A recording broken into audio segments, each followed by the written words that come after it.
under this blue. Let's have it right. Up the Chelsea, up the Middles FC. Let's go.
Have it right, Middles FC.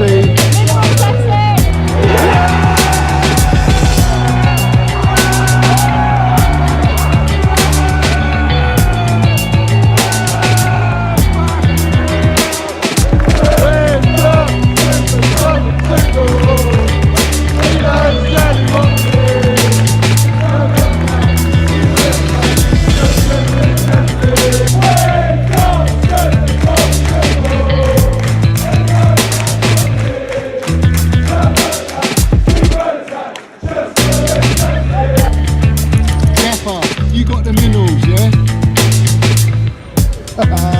Love it. Got the minerals, TT.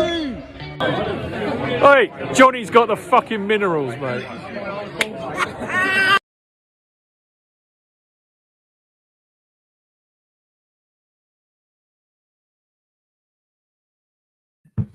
So have it right. Up the Chelsea, up the Minerals FC. Big up to every single one of you in here.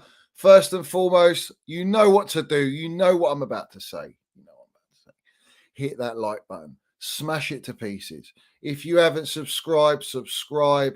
Hit the notifications buttons if you haven't done that as well. We got the Minerals FC membership pinned at the top of the live chat. We got it in the description below. We got all the minerals landing tonight.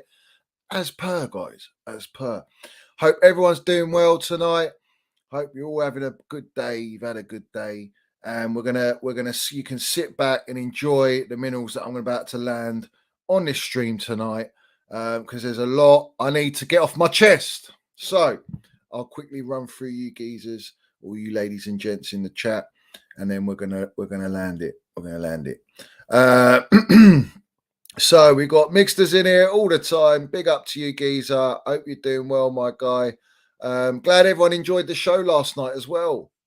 I'm glad everyone enjoyed the show last night. It was a good one. I'll do more of those, people. I will do more of those. Nutty Blue, my geezer, all the way from New Zealand. Let's hope we rest our main lads. We need a result against Arsenal. Up the Chelsea. Let's have it right. Let's have it right. It's always up the Chelsea. Win, lose, draw, up the Chelsea.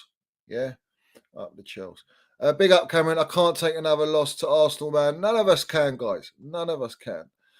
Big up, Leo in here. I don't celebrate this stuff, but fair enough. Dressed up as trophy to scare Spurs. Well done, geezer. Well done. Minerals landed. He's dressed up as a trophy to scare the Spurs and Arsenal fans. Let's have it right. Have it right. Big up Stress, my geezer. Big up Johnny. Living in the haters' heads, rent free. You know the deal. You know the deal.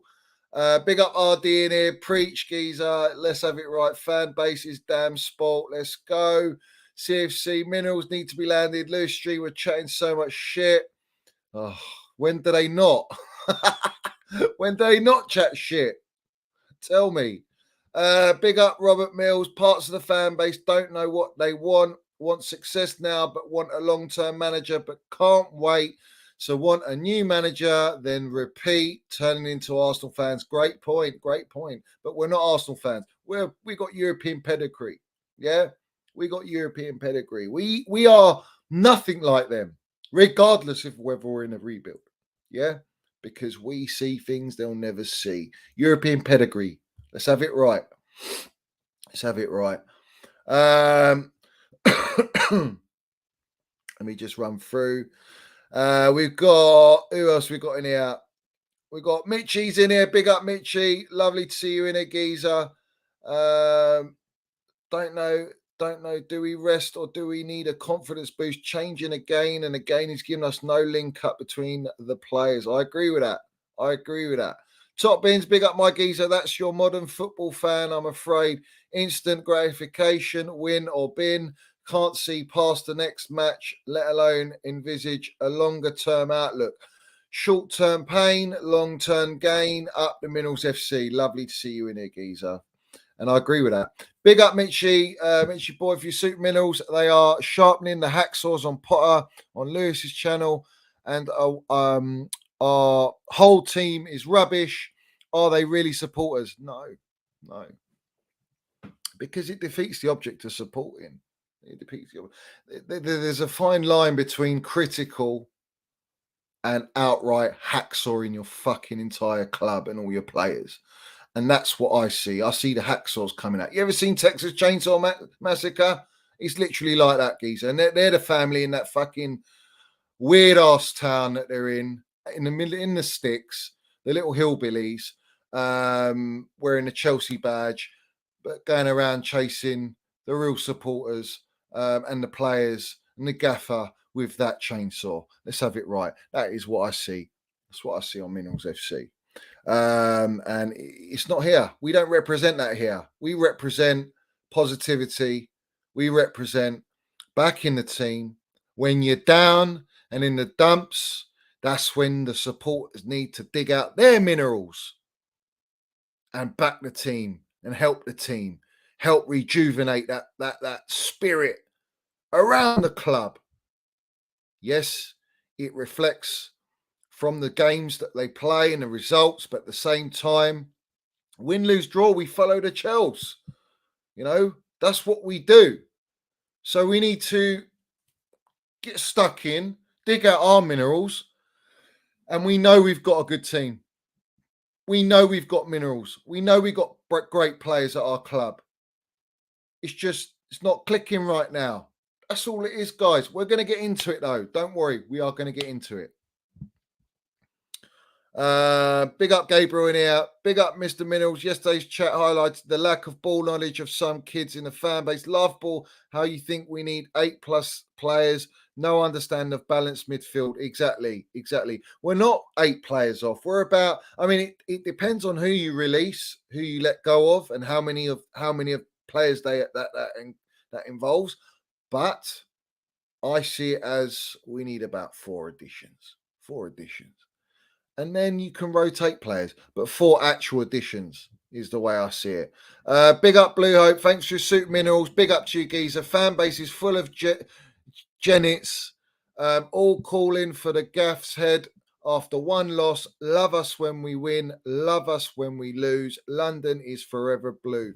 Big up to you. Super Minerals have been landed by both Mitchie and Blue Hope. Big up to all you guys in the comments. Smash that like button to pieces, guys. I want to be on 100 likes. Yeah, I want 100 likes minimum. Yeah, let's have it right. It helps the channel and it helps Minerals FC. Yeah, it helps Minerals FC. And costs us nothing, guys. Costs us nothing. Let me just quickly run through. Let's go. Bobby Farrell, bless up the channel. Big up, Johnny. Big up to you, Bobby. Lateness is greatness. We know that, guys. Yeah, we know. Why is the USA national team coach talking about Chelsea player transfers? Does any other national team coach do that? Not about transfers. They talk about the players and their players, but not about transfers. That's a bit strange, isn't it? It's a bit weird. I think, the whole Pulisic FC get really involved with Chelsea, don't they? They get really involved with Chelsea. Big up Chelsea Blue and Blue. Ice Cold Berry. Big up Johnny up to Chelsea. Keep mudding these wrong uns. We are here for it. Big up to you, geezer. Big up Cursor. Big up Johnny in the run machine. 100%. Let's go. Chelsea Dan. Lovely to see you in here, geezer. Big up to you, geezer. Jadon Sancho's in here, guys. We got the Jadon Sancho in here. Let's have it right. Big up Nick, my geezer. Up the Chelsea, big up, Johnny. He says, big up to you, geezer. As always, as always. I'll try and shout you all out, guys. Casilla 100, 2 own goals is just nothing but bad luck. Yeah, it's bad luck. Sometimes it happens. These games happen. It's just the way it is. You know what I mean? It's the way it is. And it's just a very, very bad day in the office. Very, very bad day in the office. But as we know, the whole fan base is, how can I say? Reaction FC, reactionary FC. That is what they are. We're Minerals FC, but they're reactionary FC. That's why they're a long way from Starbucks. Every single one of them. Every single one of them. Big up Bobby in here, my geezer. Lovely to see you in here. Andrew James. Accelerates. Big up Johnny. Back our fucking manager says, Pan, let's have it right. Let's have it right. That's exactly what we're going to do. Just like we backed Thomas Tuchel, we're going to back Graham Potter. It's not hard. It's not hard. I've been told when I went on previous streams, Graham Potter's a fantastic manager. Fantastic manager. There was all the prop for Graham Potter at Brighton. Now he's come to Chelsea. Now let's dig it in.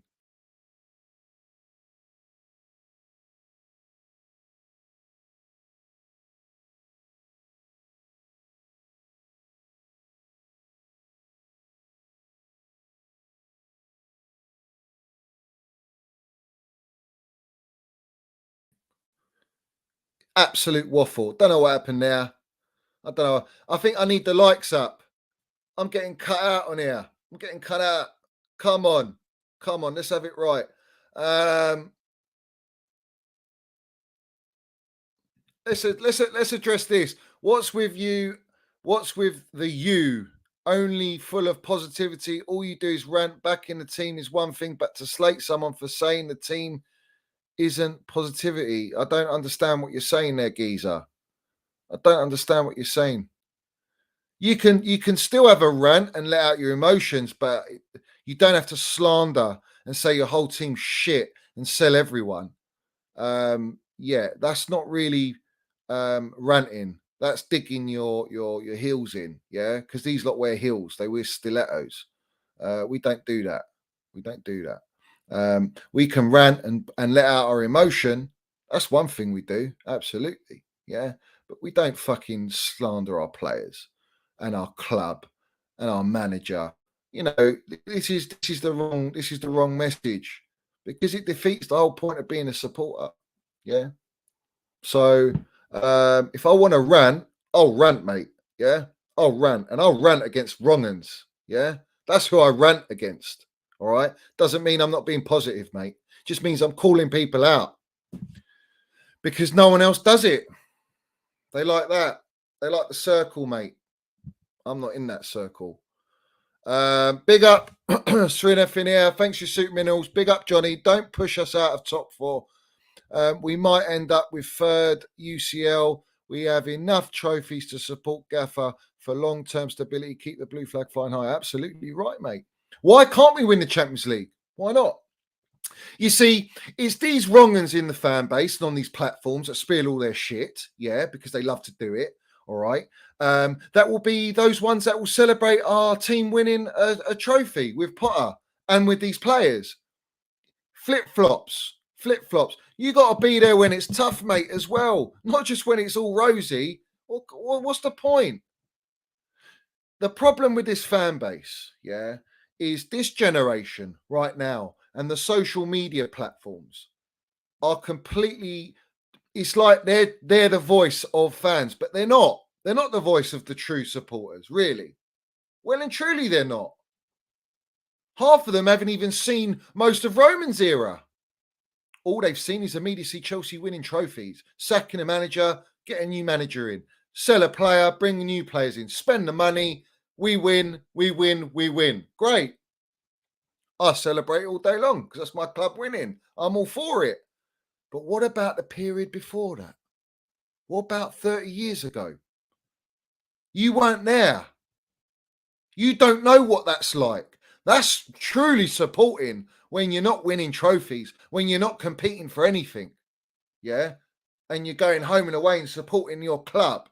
That's what support is. So this is nothing to the fans back in the day. What we're going through now is nothing. It's like a walk in the park. But to the new generation, this generation, these young'uns in the game, yeah, they don't know how to handle it. They don't want to go to school and get bullied by all the Arsenal fans and the Spurs fans. They don't want to get bullied by United fans and City fans. That's the going rate. It's how I look. My club represents me. No, you're there to represent your club. You're there to represent your club. That's what you're there for. What I am on my platform, I represent my opinions, my message, my narrative, which a lot of you guys, my supporters, whether you believe it or not, or you agree with it or not, you're still here, you're still supporting. So you must have some, you know, you might agree not with everything, but no one agrees with everyone's opinions, yeah? But the whole point is, I've got my opportunity. And if I want to call out any wrong-uns or any stupidness, any nonsense that's going around, and I've got a platform to do that, then that's what I use my platform for. That's what I use it for. But I also use it for to let out my frustrations, to let out my emotions when it's good, bad, ugly, whatever it may be. That's what it's about. Yeah. But the root of it, where it all stems from, is my love for Chelsea. We love this club. We've got great memories with this club. Whether they're through the good times or the bad times, it's still memories. And these are the things that people just bin it. They just bin it. Oh, fuck it. The laughable things I hear is, oh, I'm really disconnected from Chelsea now. I don't give a fuck anymore. Yeah, we're all shit. The whole team's shit. You know, fuck it all. But you're still there. You're still on Twitter. You're still on YouTube's, Twitches. You're still there talking about Chelsea. So you can't be that disconnected. What's the point? Go and be a fan of Arsenal or Spurs or someone else. What are you talking that for? What's all this doom and gloom, negativity? We've lost one fucking game under Potter. We've lost one. There's no context with these guys. There's no context with anyone in the game. No fucking context. Yeah. People coming in my DMs, my comments today going, oh, you ain't got the same energy like this for Tuchel. And I said, you're a long way from Starbucks, mate. Have you ever watched me? Do you even know about me? Do you know what I pushed when we had Tuchel as the gaffer? And I truly believe that Thomas Tuchel is the manager we should have built around. We should have given him time, stability, what we're doing with Potter. But that's not the case. And at the end of the day, whether we like it or not, it's Chelsea Football Club that is number one. Because whether the manager comes or goes, Chelsea Football Club's there. We're there to support the club. It's the club, the community, the family, the fans. This is the heart and soul of supporting a football club. If you've lost your connection to that, then fuck me, don't even watch football. Why are you even speaking? Makes no sense. It's contradiction.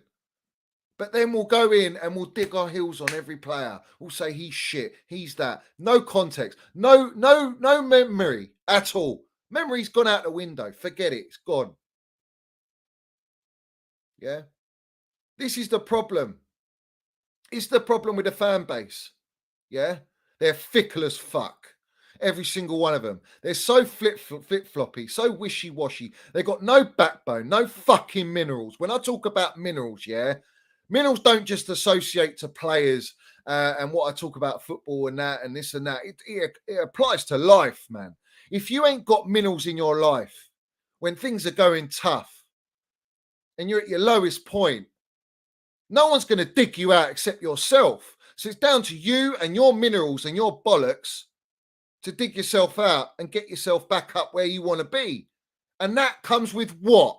It only comes with positivity. It don't come with negativity. Negativity fucking rifles you straight down, buries you 12 feet under. What does the fan base do? They penetrate negativity.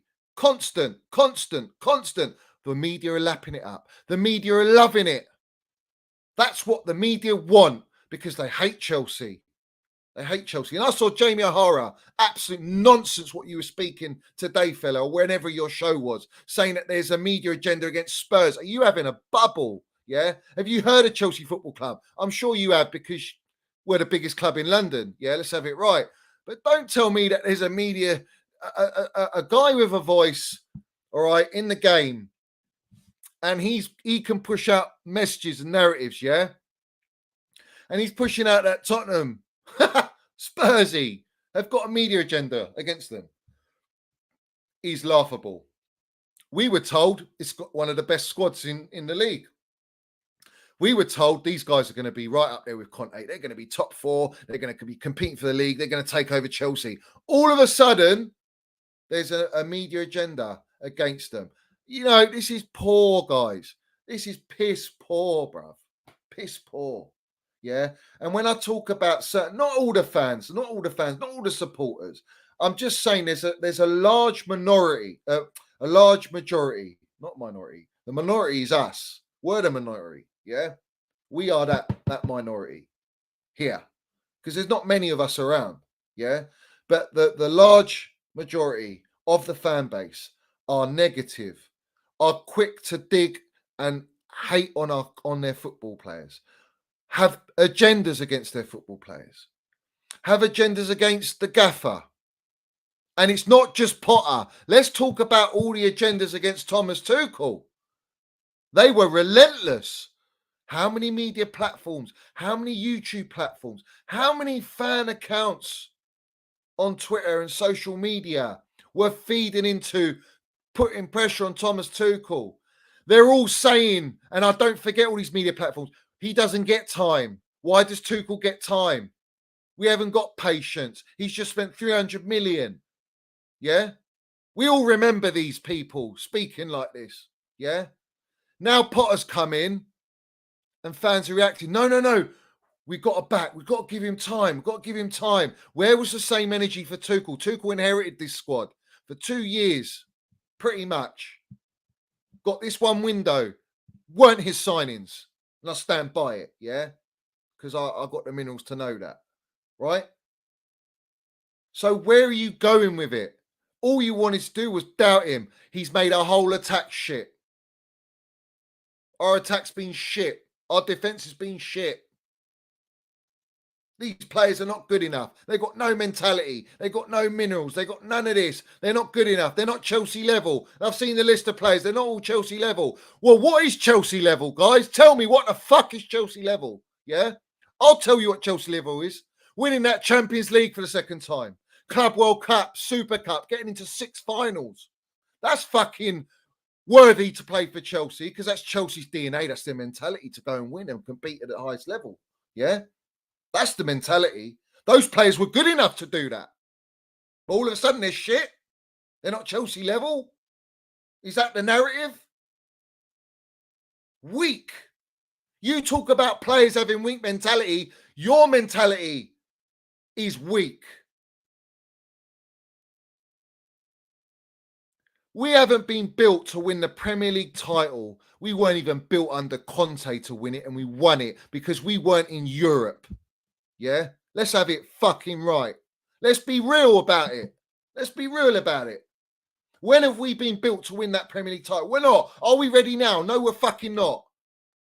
You're expected to get top 4. Granted, who says Potter's not going to get top 4? Where's all this negativity because we lost against Brighton? Oh, we're worried. We're going to lose against Arsenal. We're going to get bad against Arsenal. Where's your fucking bollocks and minerals? We're playing Arsenal. You think our players are not going to get fired up against Arsenal? You think Arsenal, this all of a sudden, this mega massive club, this fucking club that's been winning for the last 10 years, are you out of your mind?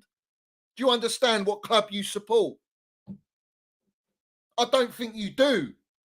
I don't think you do understand. And that's the problem. You don't even understand the players you've got in your team.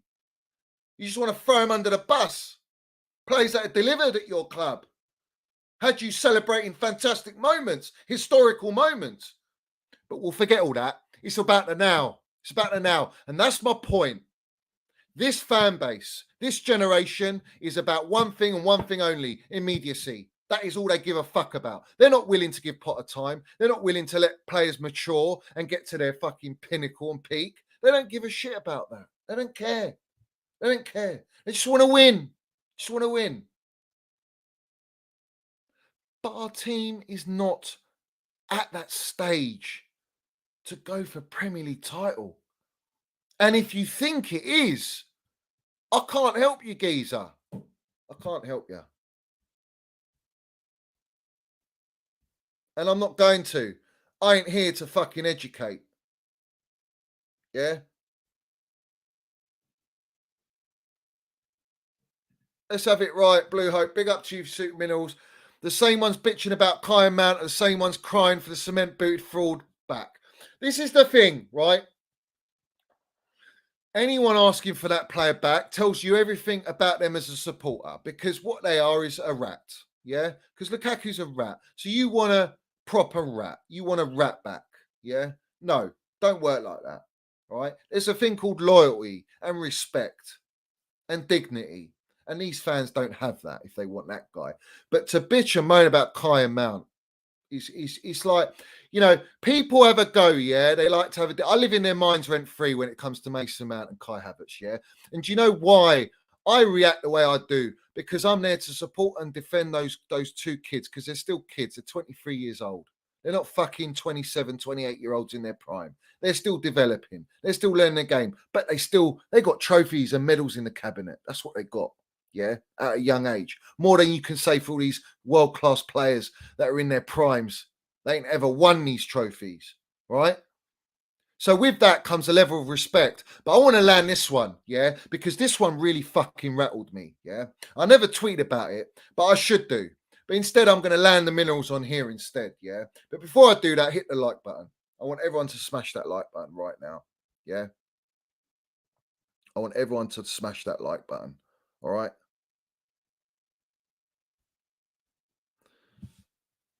I'm going to say this. I'm going to make it very loud and clear, right? The amount of bitching and whining about Mason Mount getting applauded away at Brighton. I want to explain something to you fucking fans, yeah? All right? Because these ones that I'm talking about, they weren't at the game, right? They weren't at the game, all right? They probably don't even go to games, yeah? And some people just can't do it, and I get that. But if you're going to speak on it, understand the meaning and context. Exactly what I'm going to say right now. Understand the context and the meaning of what I'm saying now. Yeah. Mason Mount went up. When we win, lose, or draw, without fail, he will go and applaud the away fans and home fans. But when we're talking away, after a loss, he goes and applauds the fans.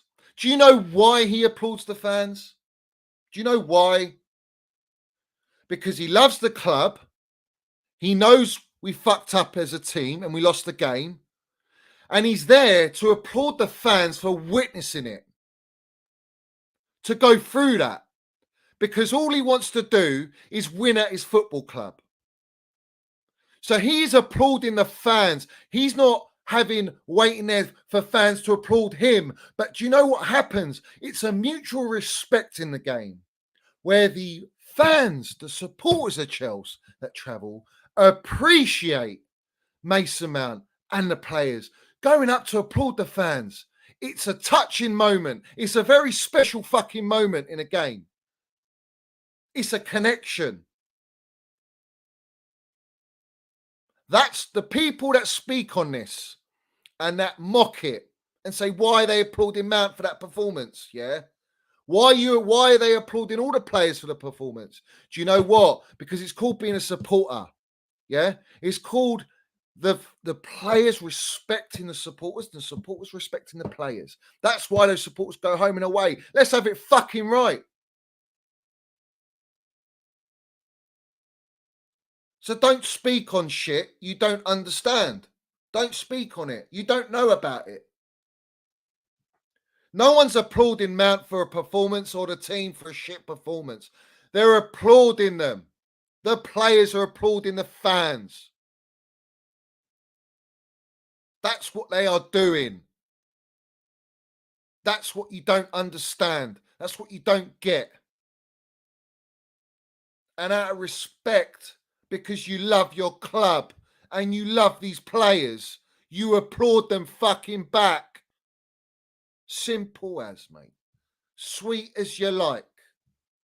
Drinking the minerals.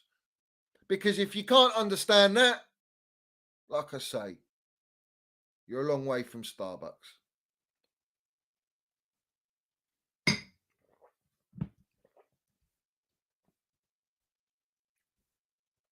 Like and subscribe, people.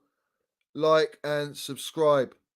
Big up to all you geezers in here, ladies and gents. Big up to every single one of you. You know the deal. You know the minerals land. You guys in here understand the connection, yeah? You get the proper fans know that connection. And it's a lovely connection. There was the game, I can't remember which game. That was it. Zagreb away. We lost 1-0, didn't we? Yeah? Tuchel, the game before Tuchel got sacked.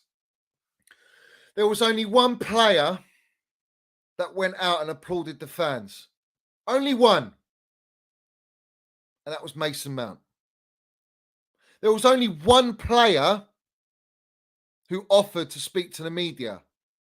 And that was Mason Mount. There was only the gaffer that came out to applaud the fans with Mason Mount. So when you talk about minerals, when you talk about respect for your club and for your fans and your supporters, and you talk about future captaincy, that's Mason Mount.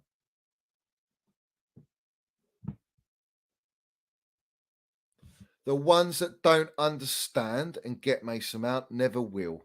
They never will. That's the reality. They want to be stubborn and stick to their own judgment on him. Fine, do that. But you look like a clown. Big red nose. Massive, shiny. Almost like Rudolph at Christmas. Yeah, that's what you look like. Big ups, 3.5. People crying about our club and players seek attention. We have rats amongst players and fans. Lukaku and rats can stay in the dark hole they came there from. Facts. Listen, Lukaku ain't coming back. He doesn't fit the profile we play. So forget him. Forget him. The fact that the brown envelopes or anyone's entertaining this idea, that's what you get from Johnny Minerals and Minerals FC. It's as simple as that. I'll never back him again, ever. I backed him the first time after the interview. No chance. I'll never back that geezer. No chance. Once a rat, always a rat. That's the game. If you're a rat once, you're a rat always. That's the way I've been brought up. Yeah, and what I've experienced in life. A leopard don't change its spots, mate. Yeah. And you can't teach an old dog new tricks. It's always been like that. Yeah. So what do we do here? What do we do? They're crying about players. They want other Mason Mount needs to be sold. Kai Havertz needs to be sold. Sell everyone except Reece James. What else? Yeah, okay, let's do that. Great. Let me tell you something. Let me explain to these muppets about Mason Mount. All right, I've got to say this. Yeah, I've got to say this. All these platforms and all these wrong-uns, yeah, because that's what they are. They seem to know an awful lot about football and how it should be, and what players, how players should be rated, and whether a player's world-class, generational, good, average, shit, whatever. Yeah, they seem to know an awful lot. But do you know who does know? I'll tell you who does know. Apart from me, I know about Minerals Mount, and a lot of you do as well. I'll tell you who does know. Hans Fraser, Frank Lampard, Thomas Tuchel, Graham Potter, Gareth Southgate. 5 managers there. 5 managers. Not to mention all the youth managers and coaches, Jody Morris as well. Yeah. Not to mention all those lot. Touted him as the most special talent to come out of Cobham. So who do I go with? Whose judgment do I go with? Who do I listen to? Am I going to listen to these wrongings in the fan base? Or am I going to listen to what my eyes tell me and show me? And what the real professionals in the game know? Because they all play Mason Mount, and there's a reason they play him. Because he's fucking elite. That's why they play him. Because he's a Minerals general. He's world class. He's versatile. He'd do anything for this club. He's clutch. But not every player, can do it themselves. You need a team. You need a team around you, players on the similar level. And we don't have that. We don't have that. This is my point. This is my point. I trust the professionals in the game that play him week in, week out because he's irreplaceable. There's no one better than him. And then I hear the wrong and say it's because our squad's shit and all the players are shit around him, so he's the best out of a bad bunch. All right, we're a best out of a bad bunch when we won the Champions League and all these trophies. Yeah, we're a best of a, but he's the best out of a bad bunch. Yeah, of course. You can bring in whoever you want. Neymar's, Mbappe's, all these players, bruv. Mason Mount plays. The sooner you digest that, the better you'll feel. Otherwise, it's full steam clappers, mate, for you lot. That's all you're going to be doing. Clappers. Yeah? So this is my thing. We don't listen to idiots. We listen to our gaffers. And our gaffers know the deal. And if we're going by any gaffer, Frank Lampard is the greatest Chelsea player. The GOAT. Our top goal scorer. Greatest ever goal scoring midfielder in history for me. One of the most underrated. So if he believes in Mason Mount, and you're seeing 173 games and Mason Mount's got 31 goals, and Frank Lampard 173 games, 31 goals, you don't ignore things like that. You can't, but you want to choose to ignore it. So anyway, fuck all the lot of you. And also on this matter, people calling me I'm a Mason Mount fan and I'm not a Chelsea fan. You don't know me. You do not know me. Yeah? All right? You don't know me. So you ain't got no fucking right to speak when it comes to stuff like that. And that's the absolute false narrative. But you want to feed into it. Do what you want. But at the end of the day, I support my club. I celebrate anyone who fucking scores. I don't care who it is. I want Chelsea to win. And that's how it's always been. But it's a little bit extra spicy when a Minerals Mount lands it. You know, he gets a 45-minute man of the match. 45 minutes. You know, wins a penalty, changes the game. No one talks about that. Oh, we beat AC Milan. They're a shit AC Milan team. You know, they had the injuries. Yeah, well, without Mason Mount in that team, you don't batter them in the first half to win the game.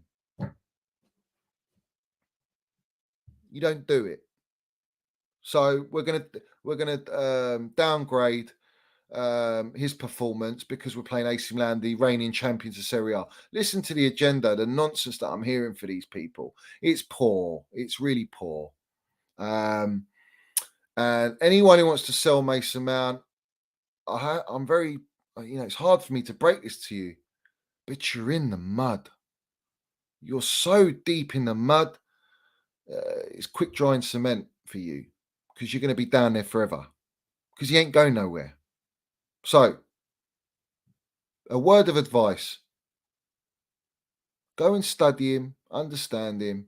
Maybe you get it. Maybe you get it. I don't think you will. But anyway, we move on. The real Chelsea supporters, they get Mason Mount and they love him and appreciate him.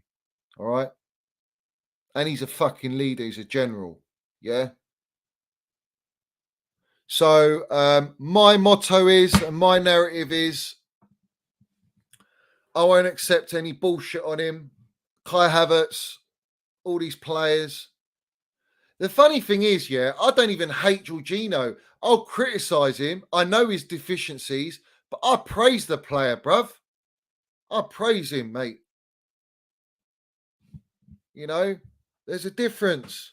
There's a difference. I don't just say players are shit. What kind of debate is that?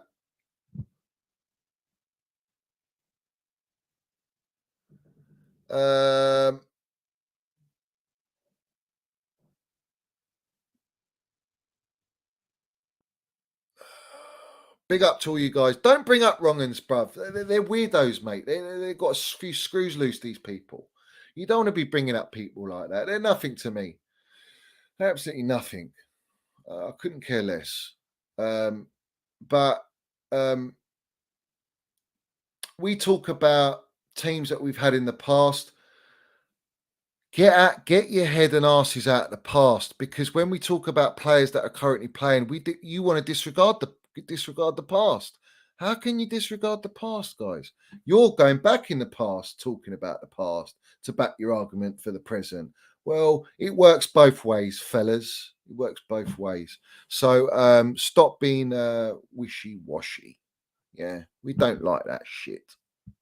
We don't like that shit. Oh, did he? Big up to Nick Smith. Johnny muddied all those flip-flops one after the other, then created a no flip-flop zone. Yeah, facts. It's true. It's true. Every time I go on these platforms, guys, it reminds me of how stupid it is. It's just nonsense. I've been called a cult. I'm an echo chamber. I'm some sort of army. Do you know why I'm that? Because I speak my mind. And I'll call all you frauds out. Every single one of you. And it's not even personal. That's the thing. I don't even get personal about it. I'm just calling you out for your opinions. There's nothing wrong with that. There's nothing wrong with that at all. Nothing wrong with that. Big up, seriously, fuck the plastics. Been spoilt like mummies, little favourite for 20 years, and now slating everything at Chelsea. True fan support and love the club. End of. Facts. Minerals. Absolute facts. I heard people were trying to take away Mason Mount's 29 GA. Did they not know that Mason Mount is the top four in the league amongst your Kevin De Bruyne's and all these players for G&A? Have they seen his stats? That he's the top 2% in progressions to the final third outside the box, the zone 14s they call it. Yeah. Have they seen those stats? No. Do they care? No. Because it doesn't benefit their argument. He's in the top 2% in Europe for ball carries, recoveries. This player does so much for this club, but you just want to throw him out.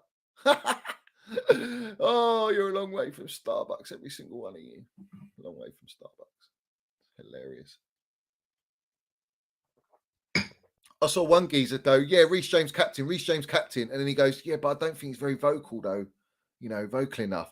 No shit, but you're saying he's a captain. You know, they don't even know what they're saying half the time, these people. They don't even know what they're saying, mate. Big up Chelsea old boys in here. My geezer. Proper fucking Chelsea. He's disgusted. He's not even on social media. He don't need to be on social media. Fucking hell. It's the last thing he wants to see. Yeah? But hopefully, Chelsea old boys, you heard what I said about everyone was coming at Mason Mount. Why the supporters are applauding Mason Mount after we lost against Brighton, and they don't understand the connection we have with the players. They're coming to applaud us fans. That's what they're doing. That's what the players are doing. Even though we lost, they come to applaud us because we had to witness that shit. You know, Chelsea old boys understands that, mate. He knows that. The real fans get it. You know, we got these rats on Sunday, yeah, right? And I'm hearing we're going to get battered. It's sickening. This is who we are, guys. You can't take away our history. When Arsenal play Chelsea at Stamford Bridge, they're playing against our fucking history and our badge, mate. That's what they're playing against because we're not in form. We know we're not in form, but do not doubt our players and our club, the stature that we are. That's what they're doing. They're coming to our gaff. They've only been here for 2 minutes. We're 12 games into the season. Let's have it right. Where they been all this time? And this leads me to my next point. Big up to you. Smash the likes. Subscribe. Even member. Best Chelsea platform for your daily minerals. Up the Minerals FC. Big up to you, Chelsea old boys. Yeah. Big up to you, geezer. So this is what I want to say, right? This is the way I see it.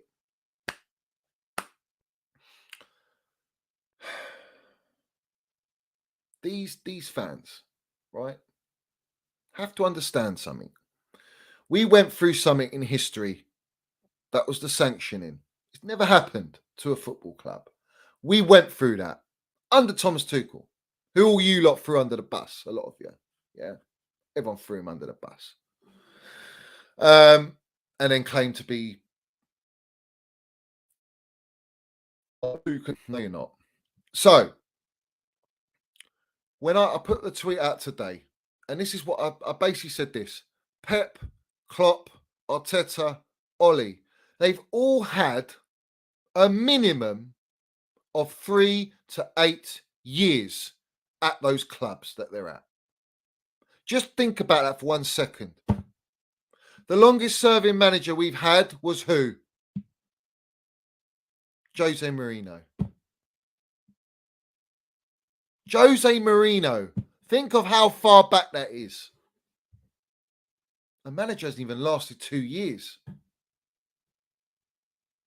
So, those clubs, specifically City, because they got the money, they're winning. But when Pep first came to the team, what did he win? Nothing. It takes time. You give that manager a year, but he already had a fantastic team. Spent a lot of money. Klopp, how long did it take him? 5 years? 4 years to win a Champions League? 5 years to win a Premier League title? They're first in 30 years. Look at how long that they need, these guys. These gaffers need time. But the problem with this fan base is we don't want to give them time. We're not settling for top 4. We're not an Arsenal. Sometimes you need to go through the rough, the pain to gain the trophies. But it's not just winning trophies. It's about winning with dominance and longevity. This is what we need. That is what City are doing now. And people are like, oh, it's all right, City. I'd rather City win the league. Fuck no. I'm sick of City winning. How many titles you going to say, oh, it's all right for City to win titles? No, it don't work like that. Doesn't work like that. Where's your fucking rivalry? Where's your tribalism there? Manchester United went on that dominant period with Sir Alex Ferguson. Stability, longevity. Back in the gaffer. And it's not just the fans back in the gaffer. It's behind the scenes back in the gaffer. Bowley has to land the minerals with Clear Lake. They have to prove that they're back in Potter. Don't get cold feet if we don't get top 4. Because if that happens, I'm backing this gaffer all the way. Because he's got a 5-year plan. We've seen the blueprint at Brighton. It still lives on. His blueprint, his legacy is living on in Brighton. We saw that. He's turned them into a great little team. From nothing. They're a relegation battle all the time. And he come in and he got them playing the way they did. Beating top sides. Being a tough team to play against. Possession based. Very good football. His blueprint works. So let him fucking implement it. It's as simple as that. It takes time. If you ain't got the time, then go jog on. Don't talk about Chelsea. And come back when we're winning. Maybe that'll suit you better. Because that's part of the journey and the fun about it. Is to see development, to see growth, to see the way you develop and build into this team. And then you dominate and you reap the rewards for the next 10 years.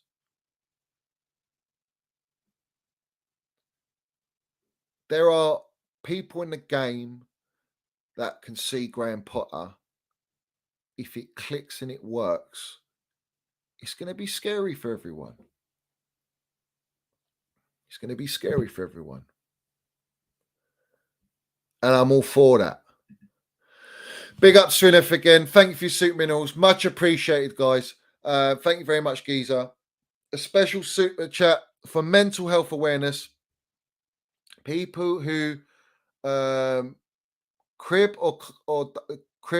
don't realise players are people and will be affected with scars See Chalobah and J5 response. Fantastic super minerals there. And let's talk about that. Let's talk about that. Because don't think that the players don't see what's spoken of them. All right. Because the media feed off it. Their friends see it. Their families see it. And I don't blame. I would imagine their families, their brothers, whoever it is, or sisters, will protect them from it and won't want them to see it. But sometimes the players will be too curious to say, and it gets them fired up, and it upsets them, it hurts them. Is it all right to be treated like that? Do you want to be treated like that? This is the problem with like this society nowadays. People want to throw the shit, but they don't want the shit thrown back at them. They don't like it. When I say to you, dig out your minerals, no matter what position you're in, and you can be at the top, middle, bottom, at any level, you can dig out your minerals.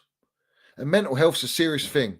Another reason why I did this channel, there's a lot of people, I get beautiful messages from people telling me that I help them with mental health.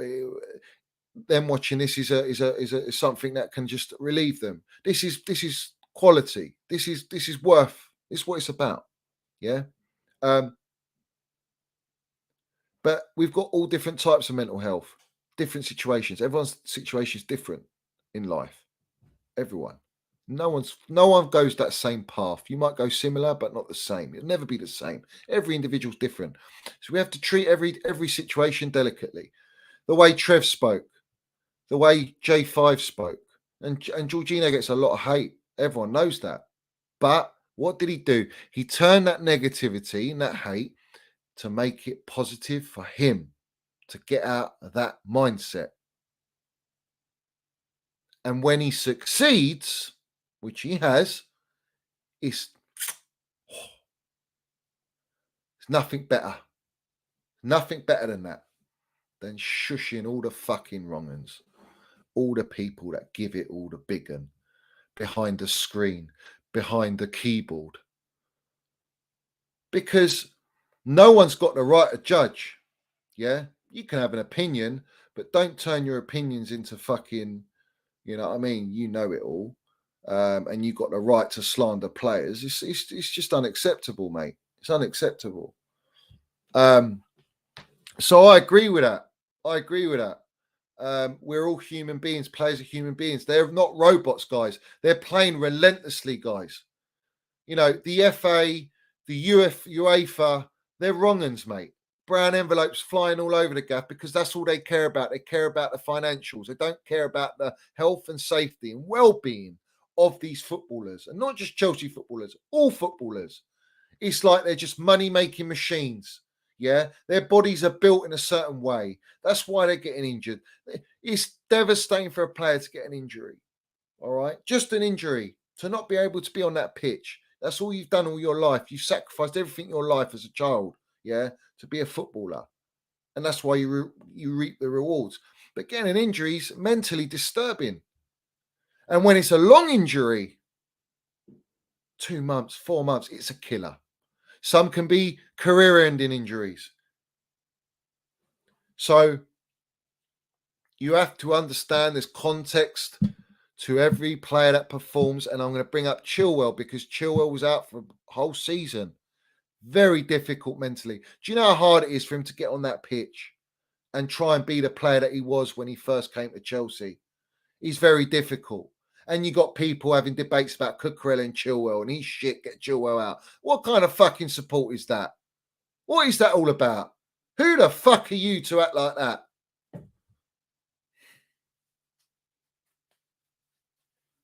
Context. There's context to everything, but they don't look at off the field context. It's all about on the field, and it applies to all players. You think Didier Drogba, when he first came, there was real social media, yeah, the way it is now. Didier Drogba, they'll be all wanting him out. They'll be like, he's shit. Why don't we get Ronaldinho? Fucking hell, Roman. Why don't you get Ronaldinho? Why did you go and get Drogba? Because they don't give no patience, no time. Yeah. And then Drogba does what he does. You know. This is the problem.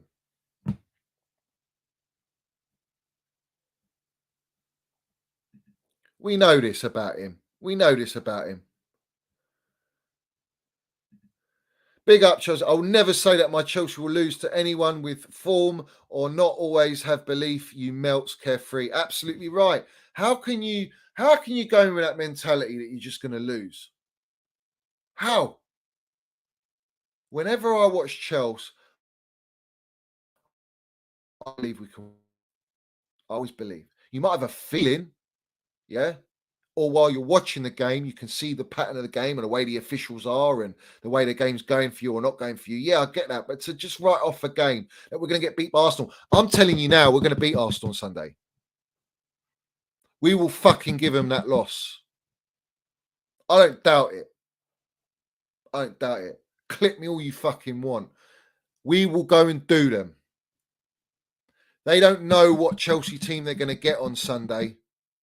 They know what they're going to play. We know how they're going to play, but they don't know how we're going to play. That's the difference. Arteta, be very, very fucking wary of Mr. Potter, mate, our gaffer, because he's going to do like a kipper. I don't doubt it. Honestly. You think I'm going to just accept, just because we've had a few bad results against them? Don't be so stupid, mate. Don't be so stupid. Yeah. Let's see when they lose how they react. And if we lose, look at the melts on the timeline. Look at the melts on all the platforms and the way they're going to be. Yeah. It's going to hurt if it goes that way. If it goes that way. The slandering, the relentless, the sledgehammers, the chainsaws that's going to be flying about, guys. It's going to be a bloodbath. Yeah, it will be. I want a life of danger. Let's have it right. Let's have it right. We don't give a fuck, guys. I want to be a Chelsea Ranger. Let's have it right. Come on, Nick. This is the positivity, bruv. This is what it's about, guys. Big up, DJ. Big up, Johnny. Pointless speaking on some of our fan base, bro. They have only been fans since 2004 under the Roman era. I go back to the 80s, bro, being a fan. John Hollins was our manager then. Let's have it right. They don't know about this era. They don't even go and watch it. They don't even watch it.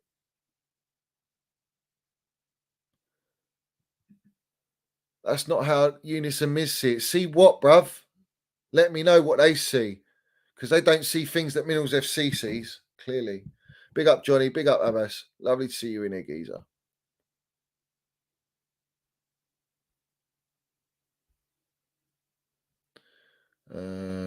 Big up to all you guys that are just joining now.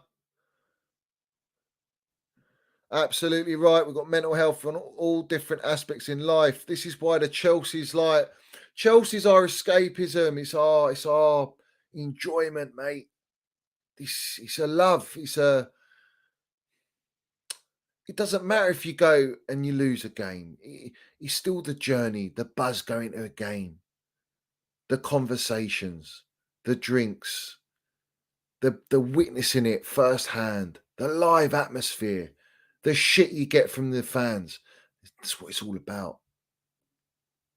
It's special. It's what you live for. Every night before a game, I can never sleep. I struggle to sleep. I probably go to sleep 5 in the morning, and then I'm up in a few hours ready to go because the adrenaline kicks in, the excitement. That's what it's about, guys. That's what it's about.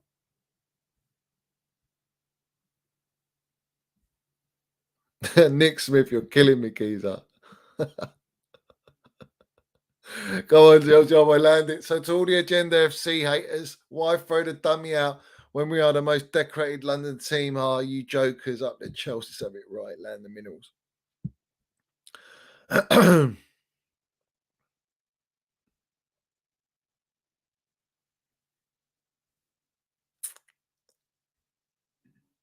Big up, Mitchy boy. Another soup minerals from you. Geezer, thank you so much. You have enhanced my enjoyment of Chelsea, Johnny. Thank you. Big up to you, Geezer. Big up to you. This is very important, guys. Yeah?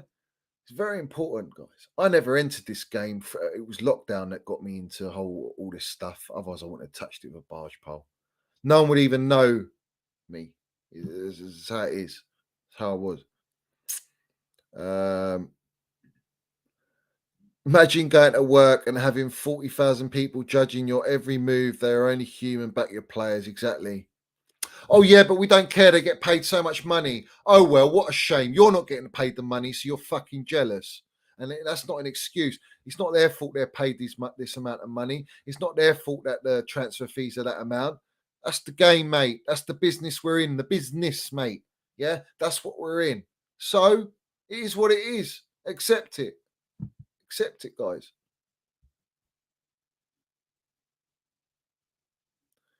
You know what I'm saying? Accept it.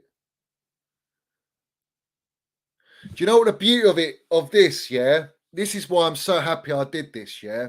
I can say whatever the fuck I want, yeah? You can't say shit. You just have to sit there and drink in the minerals. That's what you do. That's what you do. You know? So this is my thing.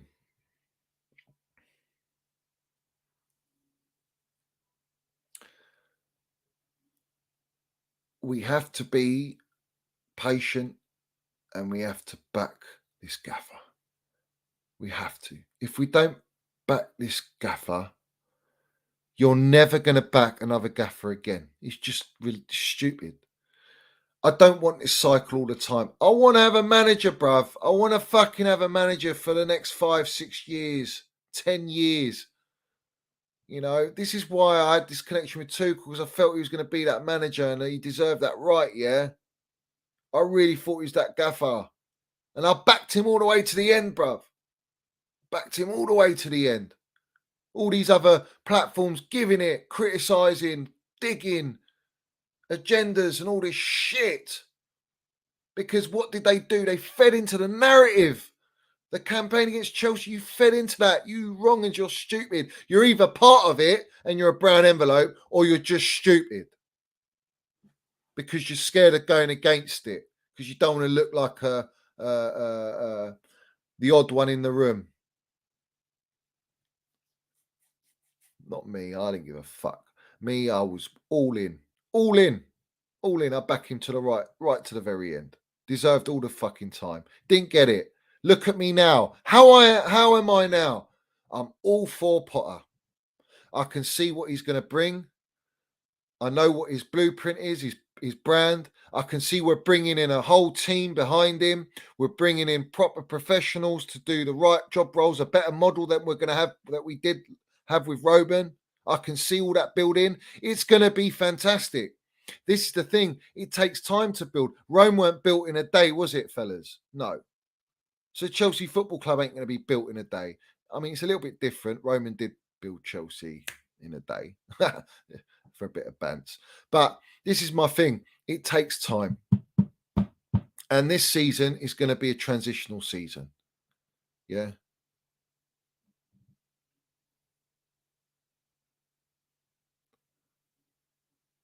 Big up CFC Kel. Johnny, my first game was back in 1978. Dark days back then. Always with my Chelsea, through the good and bad. New generation seems so fucking spoilt. Don't know what true support is. Fuck the plastics. And this is the thing. They're also weak-minded, weak mentality. Very quick to go with the crowd and the going rate narrative. Very quick to believe brown envelopes. Don't have a mind of their own. No minerals. That's the problem. But we have to try and sort of steer away from that. My only thing is, I look to the sources of this stuff. I look to where these narratives get built, where the seed's been planted. Because if you can cut that and rattle it, it makes people rethink and question what they just heard.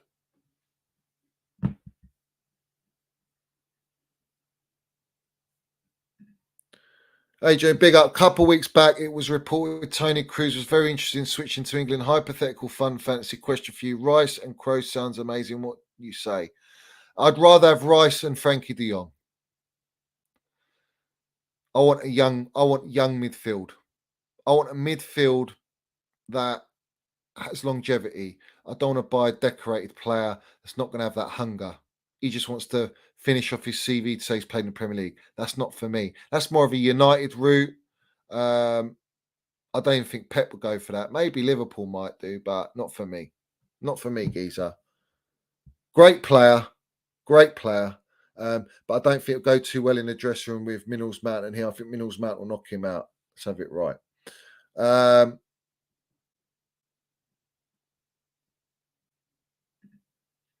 I do.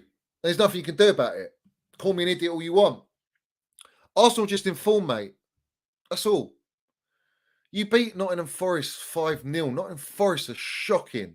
All right. They're decent at home, but they're shocking. If you're not battering them, then my word, what are you doing in your form? You know, the way you're playing, you should be battering them. It should be a given. You know, but where have Arsenal been? They've been here for 5 minutes this year. 5 minutes. Your manager's been in there in his fourth season. What's he done? You haven't even made top 4. You've not even played Champions League football. You don't even know what the Champions League anthem sounds like. I think the only time you watch Champions League is to watch Chelsea. So yeah, we are better. We are better.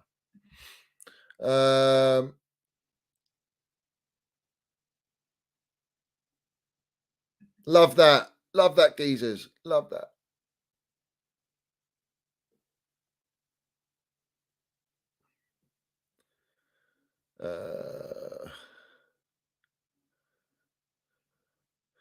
Let's have it right, Carefree Kev. Let's have it absolutely right. Yeah. The cliff is there to be fallen off for the Gooners. Yeah, it's there. It's there. Big up, London is Blue. Thanks for Super Minerals, geezer. Bro, it's so sad we have too much plastic fans. Yeah, we do, mate. Yeah, we do. Yeah, we do. But we're not here, guys. Let's have it right. We're not here. And this is the beauty, guys. This is the beauty.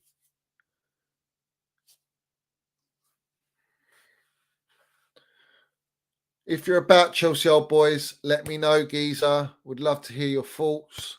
Big up Steve in here. What's the score with these Mickey Mouse content creator fans that I've never seen at any game, home run or away? They say you don't have to go to games to be proper fan. Lol, yes, but in my opinion, it helps. It's not about being a proper fan, but what I will say is, it's an experience that gives you a different connection. It's a different connection. It's a different feeling altogether than watching it on TV. You can still have the emotions and the excitement and the feelings, but when you go to a game and you're there, it's like an event. I'll tell you what this is. Let's have it right. It's a privilege to be able to go to games live. It's a privilege. It's like I say, I can't sleep before I go to games. So I get this stomach feeling, you know, the excitement, the buzz, you know, the minerals. You know what I mean? But not everyone can go, and this is the thing. So I'm a bit sensitive with stuff like that. I think if you're talking shit and you've got no intention of going to games, then you know, whatever. But not everyone's got the ability. Everyone's international. You got that. We got to respect. You know, I do respect the international fans. You know, they have to get up at crack of dawn, stupid hours to watch the games, and I get it. You know, that's dedication as well in itself. But exactly how you say, goosebumps, adrenaline at games, Johnny, up the chart. Exactly how I feel. It is exactly that. It's that special. It's undescribable, really. And for you guys who've never been to a game, when you go to your first game, you're going to crave it. You're going to want it more and more and more. You're going to try your hardest to go to games. It's a buzz, mate. It's a proper buzz. It's quality. It's nothing like it, really. It's nothing like it. Let's have it right. Let's have it right, Kate. Let's let these guys know, mate. Let's let these guys know. You know what I mean? I would like to do. I'm gonna do because everyone's sort of disregarding our game on Wednesday, yeah. But I actually want to see our team. I want to see the team that's going to play against Arsenal. You know, I want to see that team near enough. We need to build some sort of chemistry together. It's very important, guys. We need to build that chemistry together. Yeah.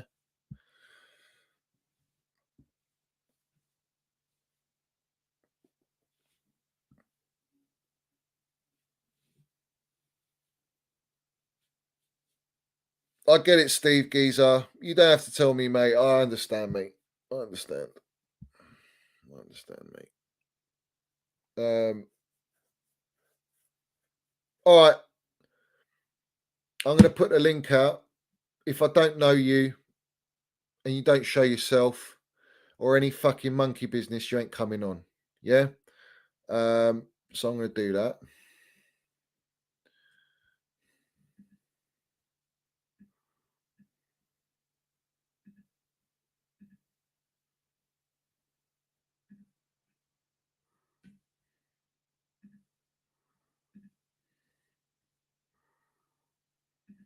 Why don't it print?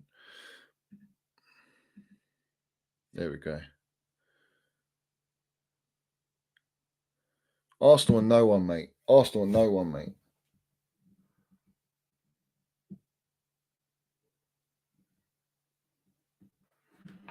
This is what I tweeted earlier. Yeah. I put to all those so-called fans saying, I'm disconnected to Chelsea. I don't give a fuck. The whole team is shit. This generation lack minerals. And only know immediacy. This is Chelsea. It's a family, a culture, a way of life. Either support or go be a fan of another club. Let's have it right. It's as simple as that, bro. It's as simple as that. Yeah. Big up, Alex. How are we doing, Johnny? How are we doing? How are you, mate? You all right? Yeah, not too bad. Not too bad. Do you know what? I have to admit, I have to agree with you. I have to agree with you. Obviously I have to interview people after. I had to interview people after Brighton, and they said there was no positives, and I just thought, I watched Havertz. I thought Havertz played really well. Yeah, he did. Yeah. Gallagher, there are things we can take, even from Brighton where we got battered, and we can say, do you know what? I can still see something, but I don't know. We've lost one game, and people just seem to capitulate. I'm not really part of that Twitter world, but I've delved into it for a couple of months, and it's like flick of a switch. It doesn't make any sense to me. But it's the thing, Geezer. They're so quick. They're so reactionary to the results that go away. But they don't put any context. They don't understand. There's still a whole season to play. The managers just walked through the door. We got serious injuries, mate.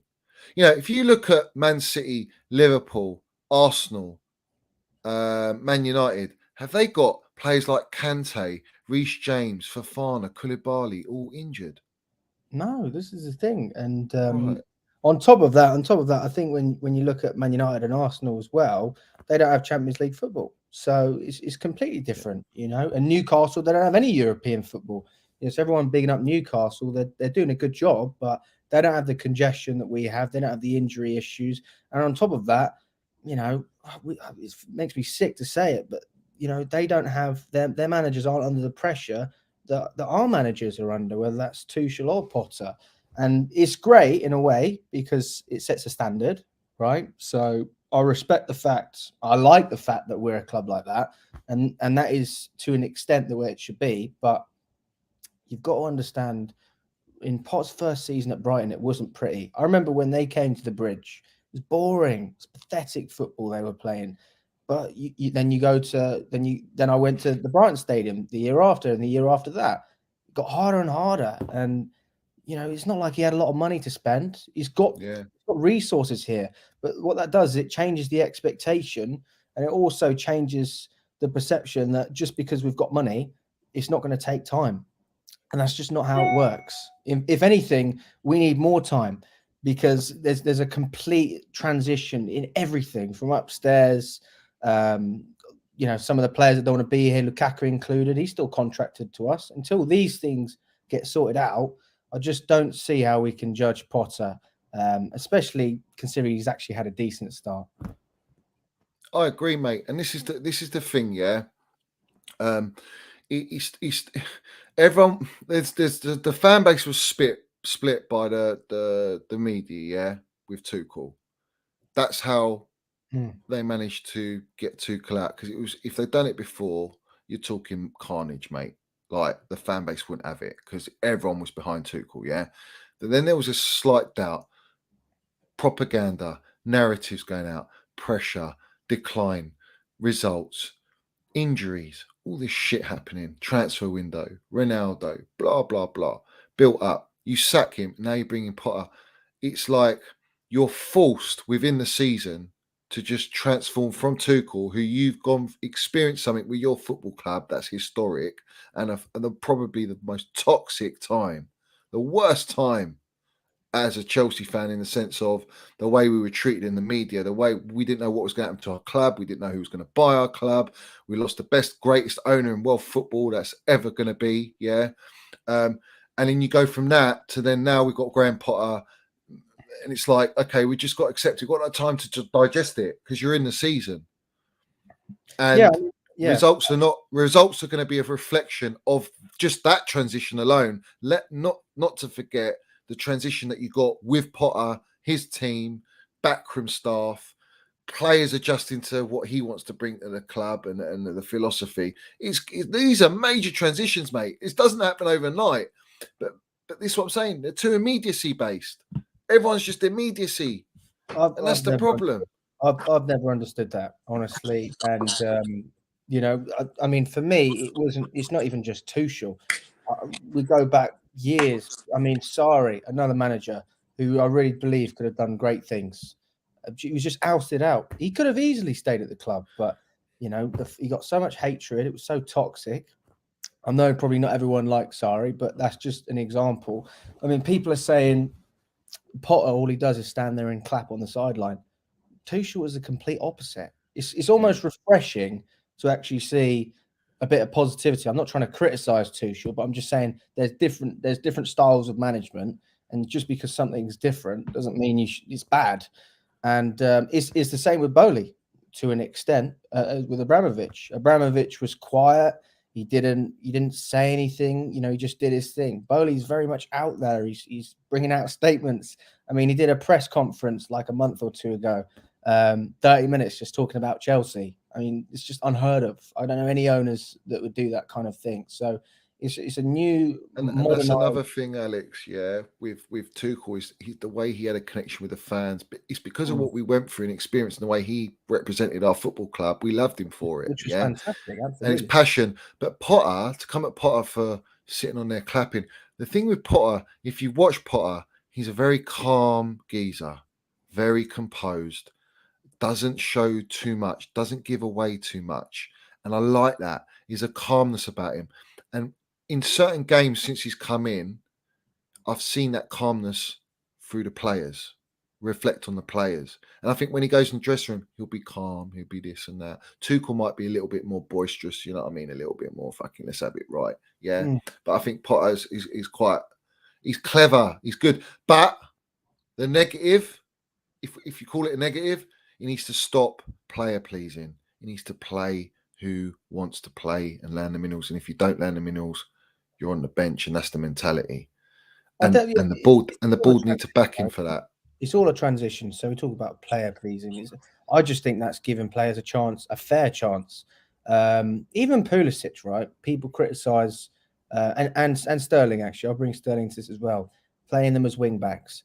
If you really watch the Brighton game, they weren't wing backs. They were just wingers. They were wingers. They weren't coming back. So they had the freedom to go up and do what they needed to do. And I would even argue with Sterling as well. People saying, you know, he's not being played in his right position. He has the opportunity to go into the midfield, link up that way, so not be isolated like you would be if you're further up. And, you know, he still has a chance to cut inside as well. So I do think that Sterling actually could suit that wing-back role. if he does what he needs to do. I mean, he's got pace. He can run in behind. He can whip in a ball.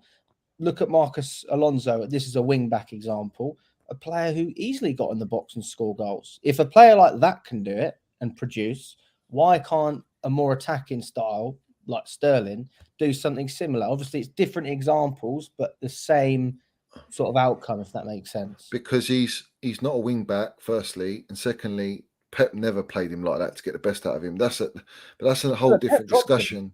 Pep dropped him, and the reason he dropped him is because he obviously wasn't good enough compared to other players. And if you're asking me, would I rather have Havertz or Sterling up front? I'd rather have Havertz because he offers me more. Sterling doesn't win 50-50s, right? He's not confident cutting in and shooting. If you're talking about creativity, he relies a lot on the players around him, and I just don't see a player who's going to carry the team unless he's given the chances. You know, he'll get in the box. I'm not saying he's not going to get in those positions. I love that. It's similar with Aubameyang, right? That's why we brought these guys in. It's not always pretty, but they produce. But if you really look at Chelsea over the years, we've never been a team that whips in all those balls. We always needed strikers to go up and make things happen. Those are the strikers that have always done well. It's always strikers that have taken the game by the scruff of the neck, not the ones that have fed countlessly. That's just not the way we've ever played. Whether it's good football, bad football, strikers have always had to do things that, the hard way. There's too much imbalance in the team, and that affects the performances and consistency of all the players, but people want to disregard that. But big up Chelsea old boys, my geezer. What's happening, boys? You all right?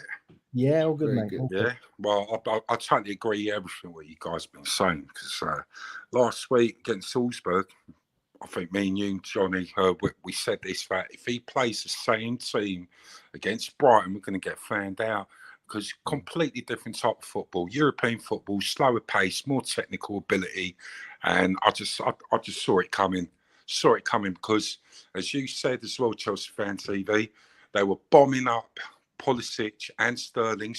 Actually, Pulisic was coming in the middle on the right, and then our midfield, they had to cover the wing-back spots, and we had no midfield, no nothing. They were just exposing us, left, right, centre, Chalobah out of position, everything.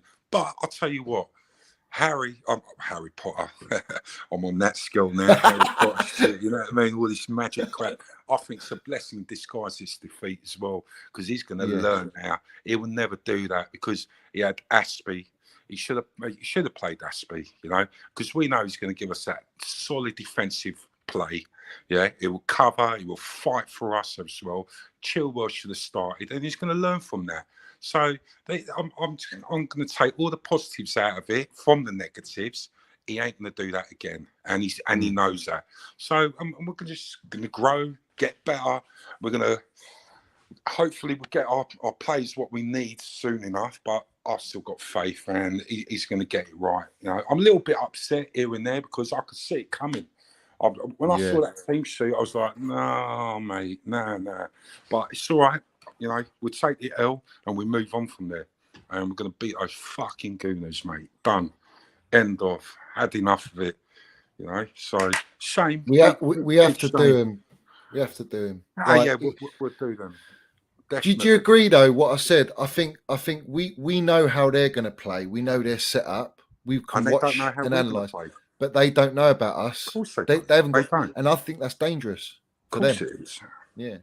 I totally agree with that. I totally agree. But I think we should take the negatives out of this into positives. Graham Potter, he's going to learn from this. He's in a massive job. It's his first biggest job ever. He's never had a nucleus of players like this as well. And obviously the chemistry, the balance ain't right. We're going to get it right, 100%. And he will. Just let the man find his feet. Let all the infrastructure as well. I mean, we've got no physios. We ain't got this, that, blah. Certain players in certain positions. We've got crucial defensive injuries. I mean, Koulibaly, Fofana, Reece, obviously, Kante, this and that. It'll affect anybody's squad, So, massive. Give him time. Massive, of course. Yeah. But I ain't going to sit there and cry about it. At the end of the day, we're going to make mistakes. We're in transition, which all these agenda FCs have to understand. I mean, I've just had enough of like saying it. That's why I'm not no social app with this and that. I don't want to hear it, all this bullshit, malarkey and everything. We're in transition, man. I mean, sanctions, new owners. We got players who we don't really need in our club. We need to change them. We're going to bring new players, and we're going to build around that. Give them time. Let them put the infrastructure. Get the right players in for the right positions. Like our midfield, we need a midfield. Every time we won leagues, we had one of the best midfields in the world. Yeah, powerhouse. We had the Bison. We had everyone. It's going to happen. Get us Rice. Get us maybe a Jude Bellingham. Get us that Alvarez, like a little backup as 2 DMs. I definitely want 2 DMs. Yeah, can't be one. If anything happens to Rice or anything, we need that backup. And let's grow. Let's grow from there. Especially these days, you need 2 of each position. You need 3. If you're looking at wing backs, you need 3. Yeah. They just get injured. Yeah. And that's another thing. I mean, the wing back, I just don't understand why we didn't go out and get another one. We needed cover for Reece. We really did, And if we signed up Ashby for another 2 years, which we love him, he's a club legend. We love him to bits and everything. Play him.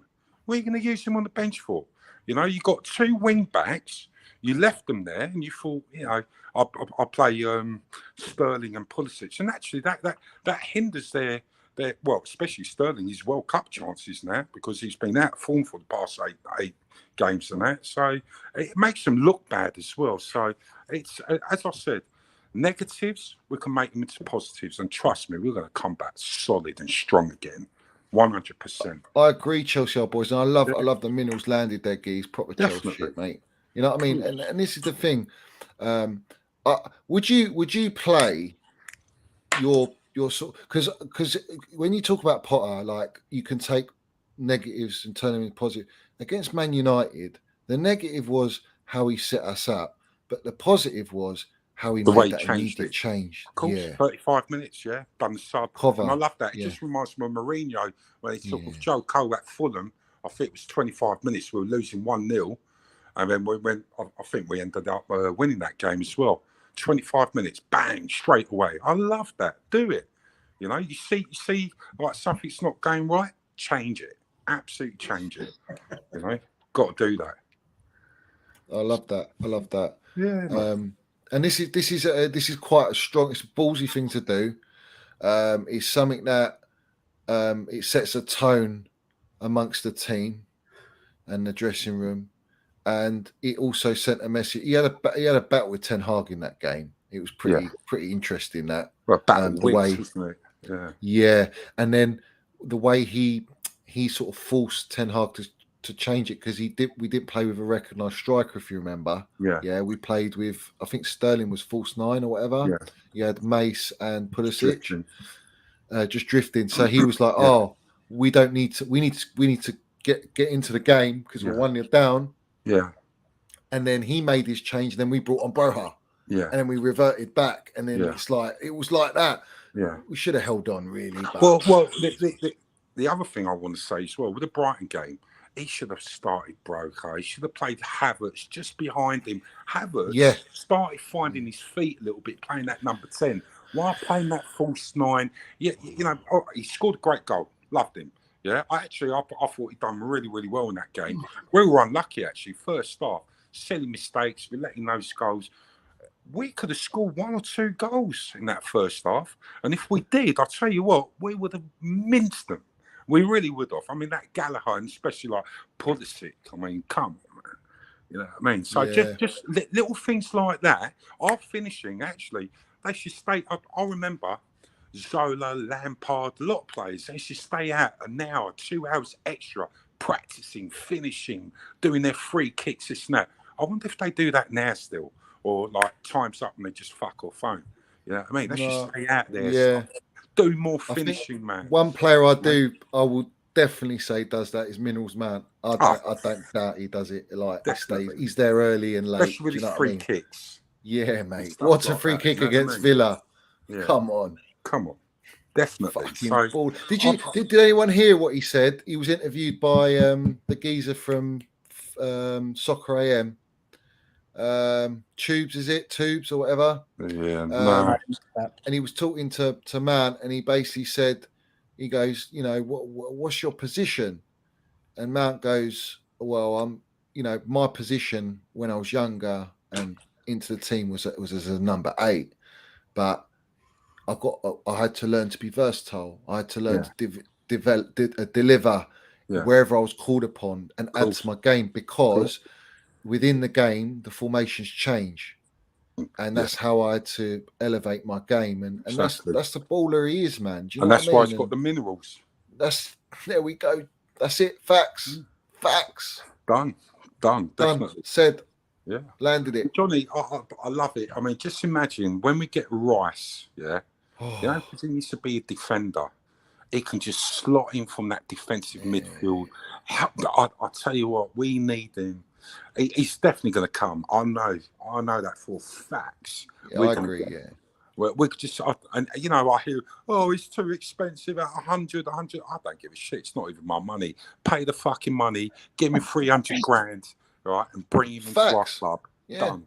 Yeah, we need. This is exactly my point as well. And you agree? They don't understand that, do they? I'm glad you brought that up, Geezer. Oh, midfield, this and that, and blah blah blah. You know, we could have got this and that. We need 2 DMs who know their job and they'll fight for our Chelsea. You know, who got blue blood, mate. Blue blood. And Deckers has got that, yeah. Of course, right? Declan Rice is a Chelsea boy. We know that. Of course. But the beauty is he's played centre back. He's played number 6 DM, and he's now playing box to box as well. Think of that, 3 positions in one player, and he's top 3 in the world for me. Top 3, and he's still young. He's got that through ball as well. He's got that quick ping pass, you know, and that, you know, it beats the press as well, and that's what we're missing. Thank you. Press, Bang, bang. Geezer. Once you do, and then our attackers, are in one-on-one situations where they can take on that man and create something, and that's what we don't do. Simple. Because with Jorginho cover, it's close metric passing, isn't it? That's what it is. Yeah, it's very rare you see, unless it's to a wing back, it's never over the top when you're in a defensive phase. Nothing. You know, ping it over. Cut. That's what Brighton did to us at the weekend. They cut up our pressing out. Completely. Yeah, they just cut it out because Sterling and Pulisic, that was their game to help the front three. Yeah. And then the midfield just got bypassed. Exactly. There was nobody in the middle usually. Half the time it's like, where's our fucking midfield? Absolutely nothing. But do you think, Geezer, that Potter, because we could all see that straight away, but he didn't make a change. He didn't. I think it was like a hair, all right, which saw the light and he froze because he was back at his own club. Yeah, he set his team up. He left them and everything. I thought maybe he was like a bit dubious for doing changes, this and that and the other. So look, I'm going to give him benefit of the doubt. Yeah, he went to his own club. He left them. All right, they saw the weaknesses with our wing backs. They attacked it. They knew what they were doing. I mean, look, if I was De Zerbi, all I'd do is go in the dressing room and say, "This is your coach. He left you for a better team. Okay, you know what to do. Go and beat them and show your ex-manager." And that's what they've done. Simple. Yeah. They wanted it more than us, didn't they? They wanted of course they did. You know. So and credit. I like what the gaffer said for Brighton. You know, back in the old days, Steve Foster, Goldstone Road, and that. So yeah, I've got a little soft spot for them. So well done to them. I'll give them the plaudits for that. But Arsenal, boom, bring them on. Let's fucking do these rats. And I tell you what, I mean? Let's have it right. The gaffer came out. He goes, you know, they were basically disrespecting me. He's like, listen, I came there. They play very good football now. They're not a bottom half table. They're a mid-table team now. You know, in other words, I've come in.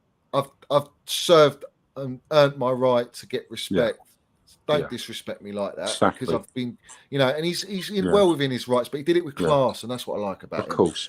One good question here, though. Yeah. Let's see if Graham Potter can get average players, which he done at Brighton, okay, and he turned them into really good, very, very good players, I won't even put him in top class, but very, very good players from average. What can he do with top class players? Can he make them into, world class talents? Yeah. That's the thing. Yeah. Can he do that? Well, within time or not, let's see if he can do that, because that's a massive step up. Massive. Yeah, because you're taking that. He's at a certain level with a club where the expectation's not quite there, and you haven't got that quality at your disposal. Yeah. But you try and get the best quality you can find, which he's definitely got an eye for quality players. Yeah. Now it's like you've got an array of quality there. Is different levels. Yeah, because that's what Tuchel did. I mean, if you look at, let's take Rudiger, for example. He turned Rudiger into a player that wasn't very good. He's a bit shaky, a bit unpredictable. And then he's turned him into a player with world-class form, literally. And got he's moved to Real Madrid where he's playing left back or whatever, you know. So we know Tuchel's done it. I think Potter can. It's not a case of I don't think he can't. I think can he? Let's say, for example, right? Let's put this one out there. Big up, Steve, by the way. Let's put this one in example, yeah? Let's say Bowley goes in for an Mbappe. Yeah. Say we put all the money down for Mbappe, gets accepted, Mbappe comes. How is he going to deal with a player of that magnitude? Can he do it? Is my thing. Well, he's got management skills, Potter. I'll give him that. Yeah. But it's setting out the team, getting them into the right frame of mind, and actually giving them that belief so they can go on and do it. But the thing is, when we're talking like percentages, so let's say like, I know Tuchel can get 20-30% out of the players. Can Potter do that? Can he get them 10% or 15%? And that might just be lacking. I'm not saying that I don't believe in Potter, but it's just that it might take a little bit of time to adjust with the quality of nucleus of players which he's dealing with, and maybe some egos there as well. So he needs to adapt and learn. And within time, as we said, I think this year it will definitely get his top 4. I don't care what anyone says. Yeah, I think so as well. I've heard people say, "Oh, we're going to be at top." Fuck off. Well, you lot know what we're Chelsea, mate. Yeah, we are class, mate. And when the chips are down, I know we deliver, and we do. And the players will deliver, and they're going to have to anyway, because their future, they're fighting for their futures at Chelsea anyway. Yeah, so they're going to have to. So, but that's the thing. Can he get more out of them? Can he? He's going to have to learn and understand that. So, that's it really. We have to. Everyone's reaction about, oh yeah, well, all of a sudden we're shit when we're not. You know, you don't go and win a Champions League, you don't win a Super Cup, you don't win all these trophies, you don't continue that winning mentality. And let's have it right. Our squad has got a lot of young players in it. When we won that Champions League, there was young players. Of course. You know, so our average team was like 29. Well, no, actually, it was less than that. I mean, our oldest player was, I think it was Aspie. Yes. Aspie, Mendy, and probably Rudiger. Rudiger was about 28 at the time, or 27. So, and the rest of them, they were all young. So we're the future, mate. We're the future, and we're going to smash it. Trust me. Yeah. 100%, Geezer. 100%. I honestly have that same energy for Arsenal on Sunday. What are you laughing at, Steve? What's going on, Geezer? No, anyway, big up. Well, Steve, I love your hair, bro. Go on. Nice hair, bro. Boys, how's it going, Geezer? Everyone loves your hair, Steve, bro. Listen, it's quite upsetting, people making comments. I spent 10 grand for this fucking hair, right? And I went over to Turkey. They went overboard. They put too much on. It's a fucking piss take. You know what I mean? I said, what can you give me for 10 grand? And they fucking put this on. I woke up. They put me to sleep, though, because I didn't want the pain. You know what I mean? So, yeah.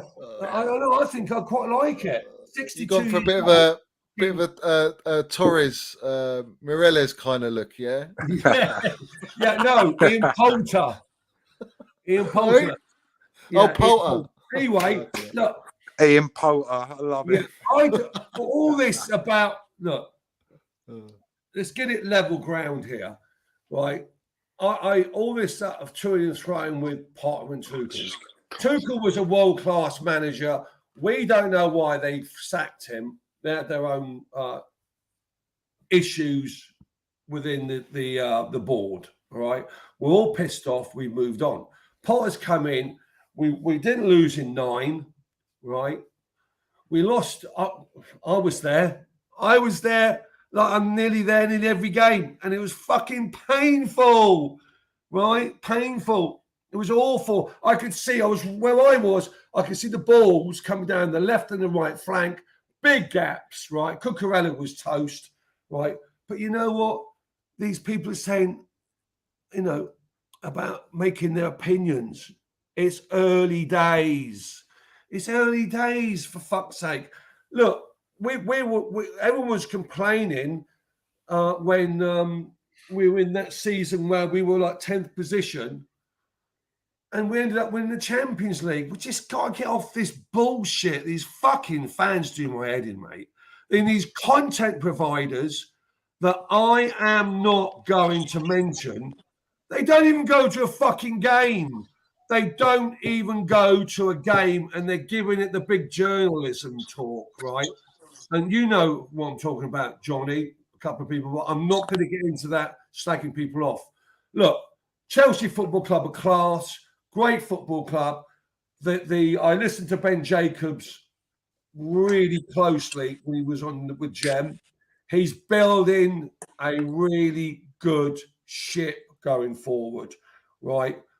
And it's not just the manager; it's the whole setup of the team, as regards to the club, the whole thing from ground up.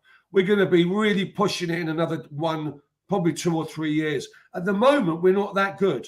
We're not good enough at the moment, and we're going to slip up like we did against Brighton. And I must say, Brighton are not a bad side either. So I'm not over to the left. And I'm not over to the right. I'm in the middle.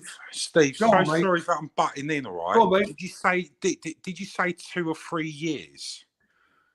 In 2 or 3 years, they're building to have an absolutely first-class outfit from the ground upwards. I'm not saying it's going to take 2 or 3 years. Yeah. Think of what I'm saying, to start winning trophies. What I'm saying is he knows he needs time. Yeah. Right, that's Bowley, the board, and the manager. Right, fuck me, he's just been in the job Potter fucking 8 weeks. Yeah. I mean, the thing is, I'd say, Steve, is the way this fan base is. I'm not talking about us because we understand. I'm talking about the ones that are incapable of understanding or don't want to understand. All right, that social media and the media, even though Potter's an English manager, which they love, don't get me wrong, but they will still find a way to put this immense pressure and almost like force Bowley and all the lot into making a decision because of the pressure from the fan base itself. Look at the way the fan base is reacting just after one loss. If we don't make top 4, for example, we have to make top 4, Johnny. You said it the other day correctly. Lampard made top 4. Top 4. There's no excuse. He has to make top 4. Chelsea Football Club are top 4, and we've been there for years. No excuses. Yes, we're not good enough to beat Man City over 38 games, but we're good enough to get top 4. So I don't want to hear anything about, oh, well, we should give them a chance to become 6th or 7th. No. We need top 4 because the revenue, for a start, Johnny, the revenue. I know. Yeah, I know. 100 million. Arsenal is a must-win on this weekend. Excuse me? So, Steve. What did you say? What did the matey boy say? I think he said Arsenal. We're going to beat Arsenal on the weekend. I said Arsenal's a must-win on this weekend. Oh, right, okay. Yeah.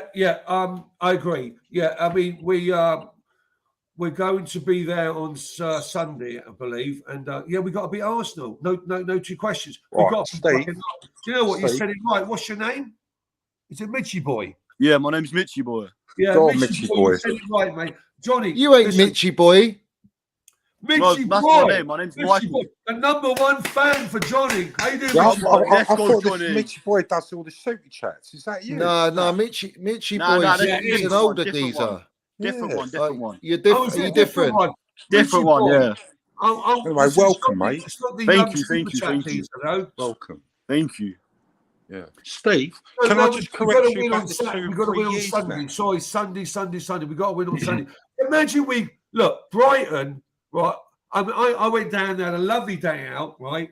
Was there, and when I did a little thing for Chelsea Fan TV. I was there, and when they were pumping the ball up the left, I was right there, and I thought, fuck me, man, there's spaces all over the place. There was Our nothing there. midfield was fucking shit, right? They roasted us. Their fans, I can tell you, were unbelievable, right? And it was like Cucurella, right? His fucking balls, mate, was shrunk. I could see him. I could see what was going on. We weren't good enough, and I don't know what it was. I've got no idea. Shall I tell you what it was, Steve? To go Shall I tell you what home. it was? Go Yeah, on. I'll tell you what it was, all right?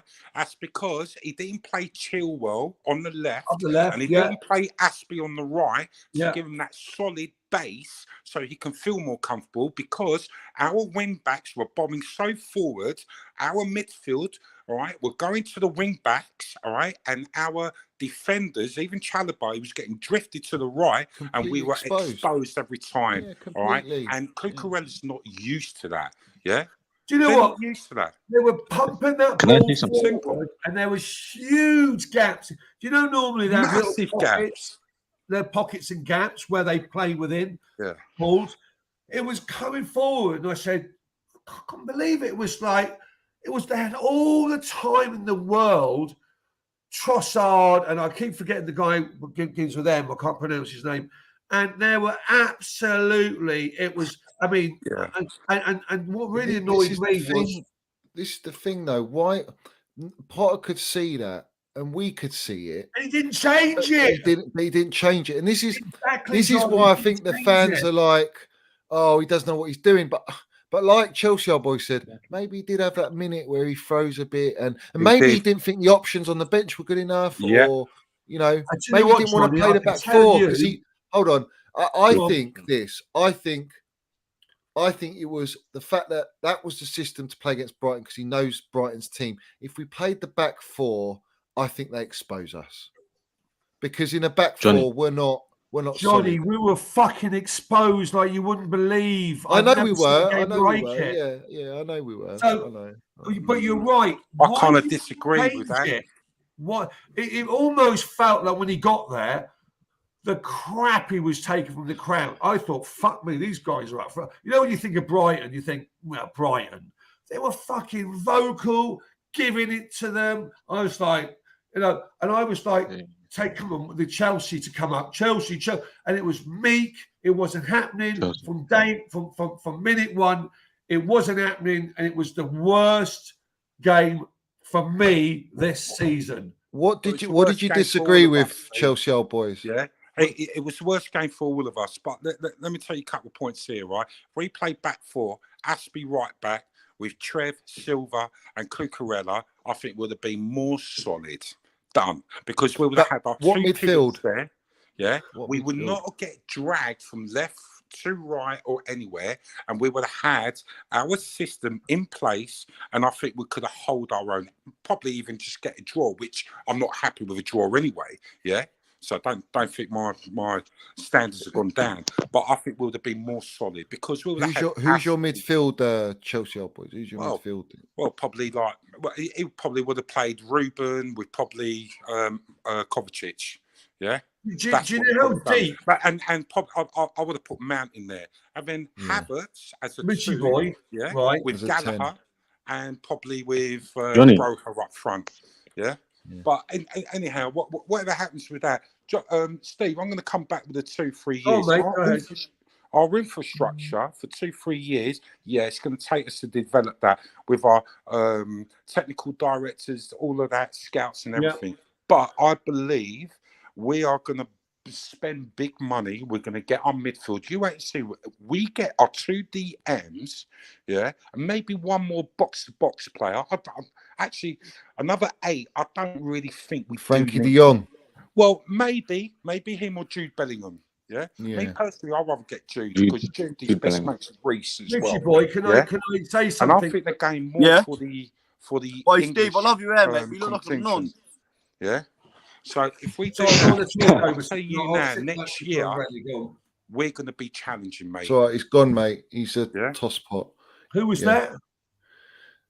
Mitchy boy. He ain't Mitchy boy. Yeah. No, yeah. But if we get Rice, that Alvarez, say even a Bellingham or De Jong, and Cuckoo, maybe one more winger. Don't tell me 2-3 years we ain't going to be challenging. Next year we will be challenging, and next year, I agree. That let me explain to you what I understand. Go ahead. I'll let you finish. But what I believe, all right, we get these players.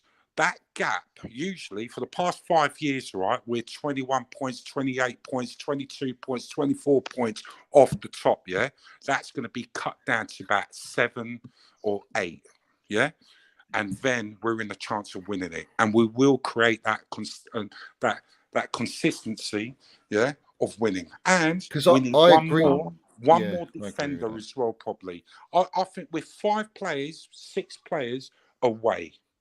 Seriously, and I think the midfield is the key, Chelsea old boys, because that gives us the core that we've been missing for years.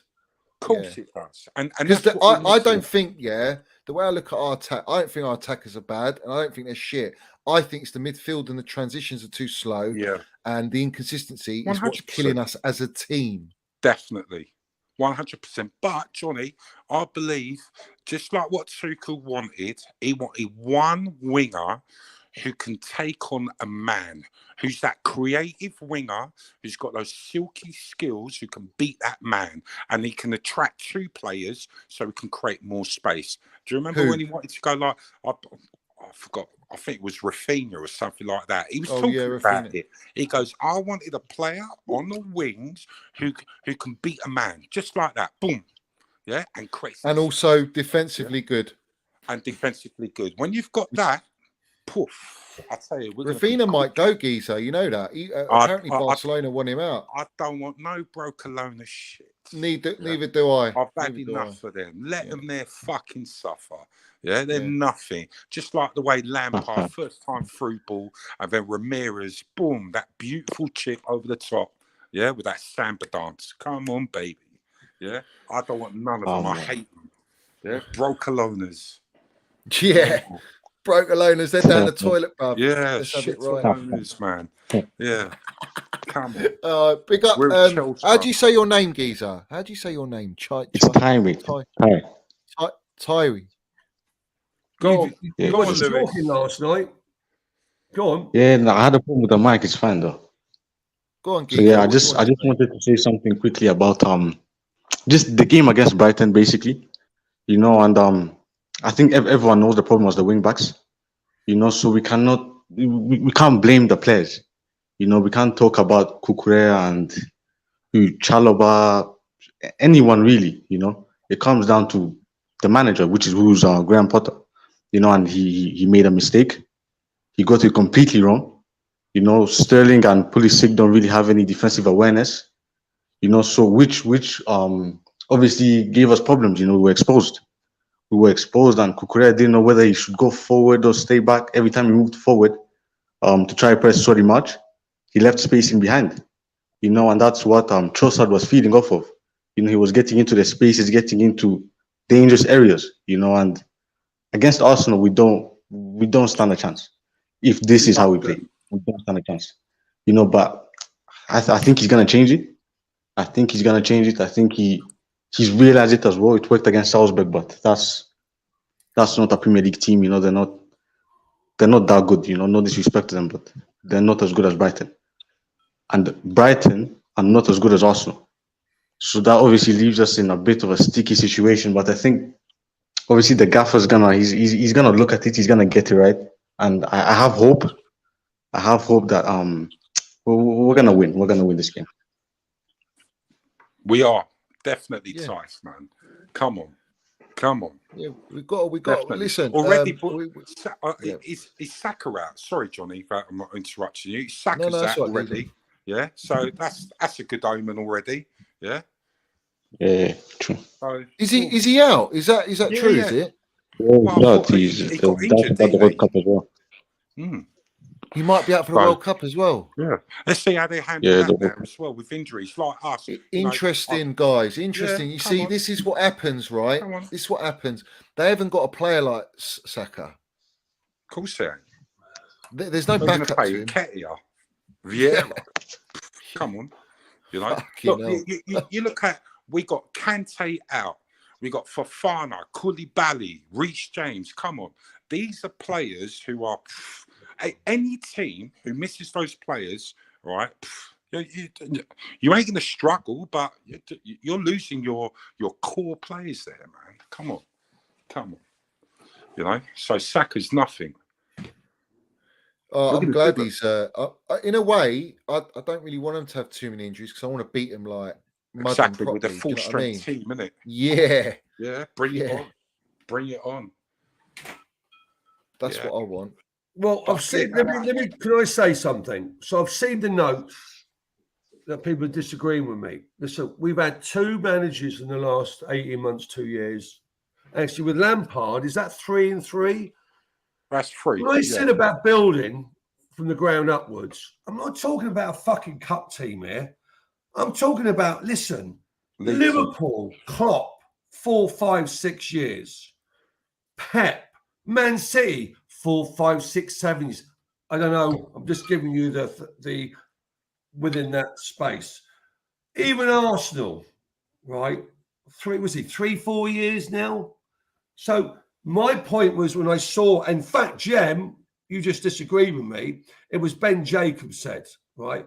Bowley wants to build a strong network, longevity from the ground upwards, not a fucking cup team to win a trophy. We'll still win trophies, right? I'm not saying we can't buy a couple of players and that.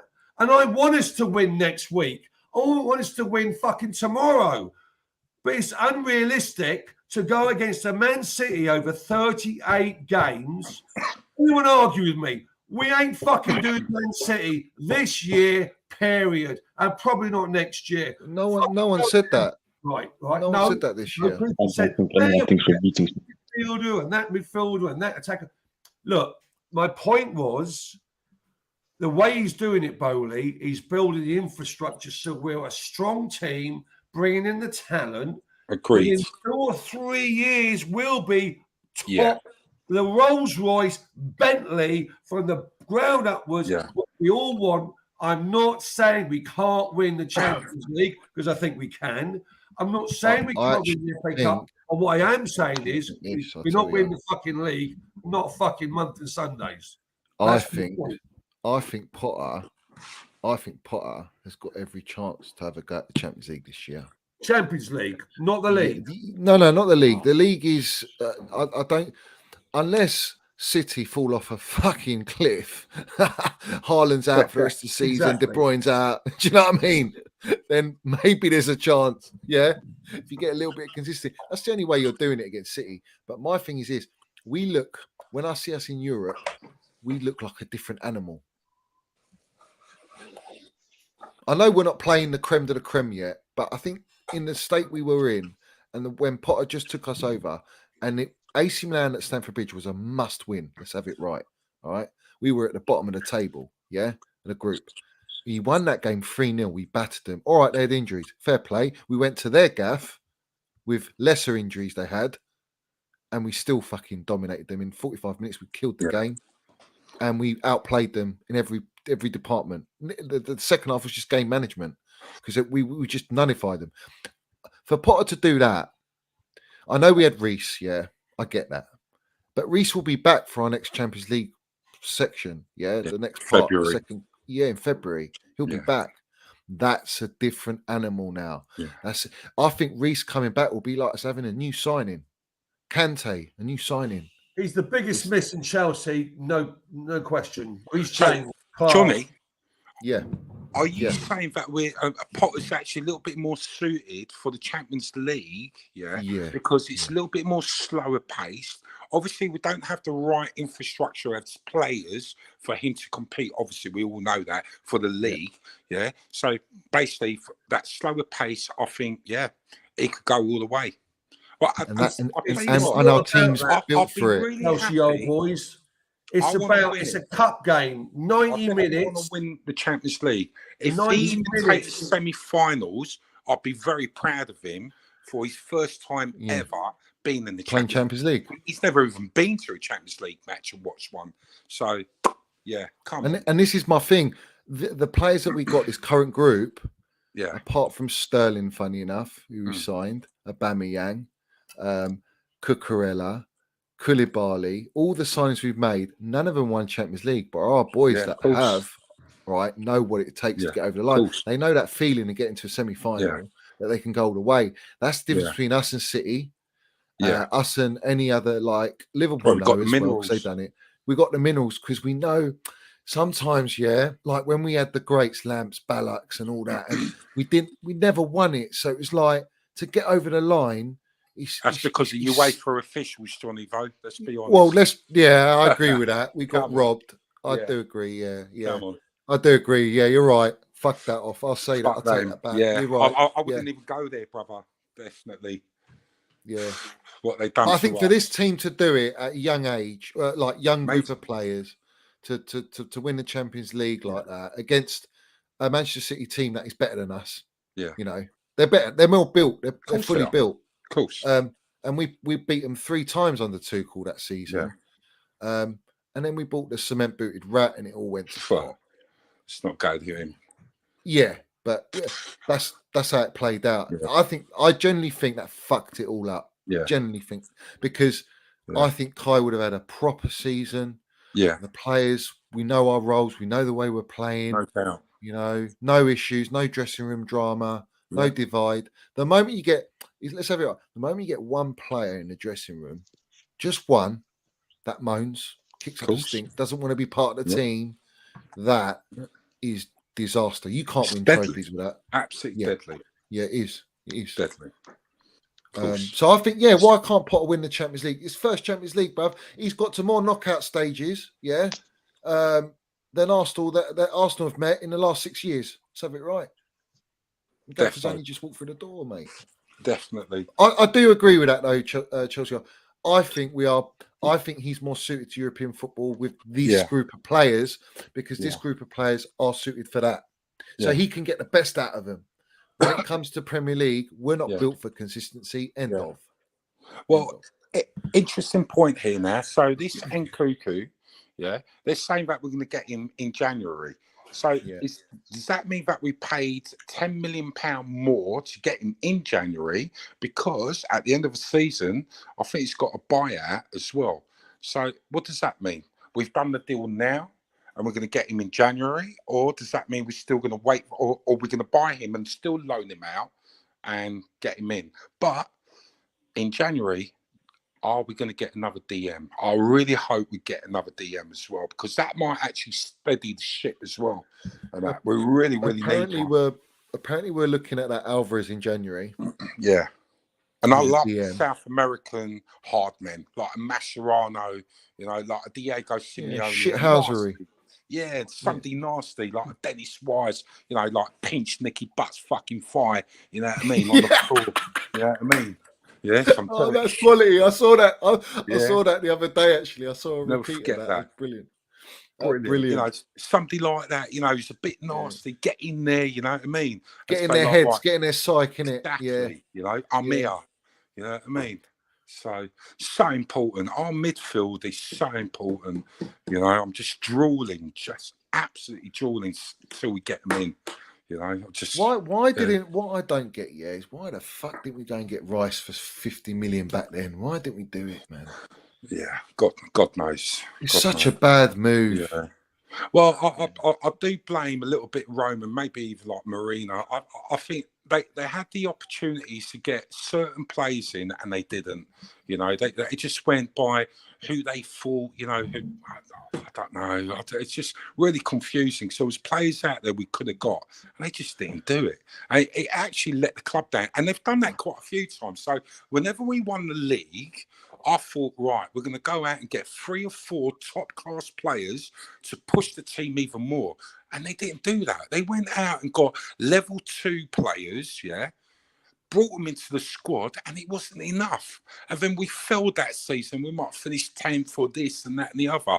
Push on. Push on. Bring those 3 extra quality players per year, and that keeps our players on their feet. You know, and we've got to maintain that. You have to maintain that. And it's just a shame. It kills me sometimes. Like, you know, they got the money, they got the power, especially Roman. I mean, I think everybody was shit scared of Roman. That's why they wanted him out of our club anyway. You know, I'm getting into that bit of a politics sort of a thing, and that. Yeah. And yeah, they got him out, and yeah. So I think Bowley, though, I think they know what they want to do, and they're going to spend big, and they're going to make our club, I tell you what, a powerhouse. I really do believe that.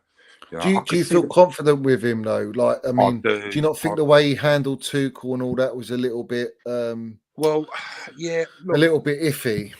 It is iffy, but I think the communication broke down. I think he wanted certain things, he didn't see certain things. I think, remember, Tuchel's a little bit of a hard man to get on with as well. Yeah, and it's been evident at Dortmund and PSG. So let's loosen the slack a little bit here. I think it could be 60-40 on Bowley that it is his fault. But there are some deficiencies on Tuchel as well. He can throw his dummy out as well, which I don't blame him. Yeah, but yeah. So we sort of saying that Potter is. Do you know what I also think as well? I think Potter. I don't think Potter's just a yes man, but I think that they're buying into his product, his model and brand, his model. Yeah, but at the same time, what comes with that? He's an English manager. Yeah. It's a brand that. How can the Premier League and FA come against an English manager? Yeah, it's like that. It's a very delicate one there, and I think it's quite a clever move by Bowley. I know it's a little bit far fetched what I'm saying, but you know why? Because we've had so much hatred at Chelsea over the years with Mourinho and with Abramovich. They wanted to change the focus on that and make us like into a nice club. But you know something? Sometimes a nice club doesn't win you shit. Exactly. Yeah? I want that fucking deadly. You're scared of Chelsea, yeah? We want your player? How much? No, we don't want to pay you that. We're going to pay you 50 million. No, fuck off. Basically, that's what Marino and Roman used to do. But with Bowley, it was like, oh yeah, come on, let's go out for a little bit of dinner, this and that. So sometimes the nice guy's not a good thing as well. Yeah, and I understand totally what you're trying to say. But at least he's putting his money where his mouth is, because he did say, we're going to rebuild our Chelsea. We're going to rebuild the grounds from the bottom to the top. So they are going to do it. So he's Potter. Yeah, I think Potter is the right man. But are they going to give him those 2 to 3 years by then? That's why I'm saying Bowley, Egg Barley, and Clear Lake. They got to get the players in this year and at the end of the season. Because if they don't do it, it's going to delay the whole process. Of course. So they've got to do it. So if they're firing all the shots and getting rid of everybody, replace them, but make sure you get the players in. Because if you don't do that, we ain't going to do that. We're going to be a cup team again, and this and that and the other. Yeah, and then we're going to have all the haters, all the agendas, same old, same old. So he's got to do that, and I believe he will do that. They've got the money, they've got the vision. So, and if they don't have the vision, why buy Chelsea? Exactly. Well, and also let's not forget, big up to Don Roman, who put the Glazer clause in there, so they can't even take any money out. That's amazing. For 10 years. Yeah, so you're going to have to deliver. You want our brand to be bigger than what it is already. Exactly. That's how you make your money. They're billionaires. They want to make money. Let's have it right. Roman did it for love and just a bit of status, but also he didn't care about money. You know, legend. He's a legendary he's space. just a don. He's a don. He's just course a he don. is. Man. He's the daddy. You know what I mean, He's a daddy of You know what I mean? owners, mate. Yeah, Yeah. like Let's you have see, it right. like but with Bowley and all of them, because like we've got all these American owners there. They want to do this all-star northern teams, south teams. They want to get all the other European teams, European leagues, to start doing that. So it, you know, a lot of it's about the money. And the difference is, Roman didn't want Super League, but I'll tell you now, Bowley, they're going to push it. They want a Super League. So it's a shame because you know, we'll probably miss like the FA Cup, League Cup.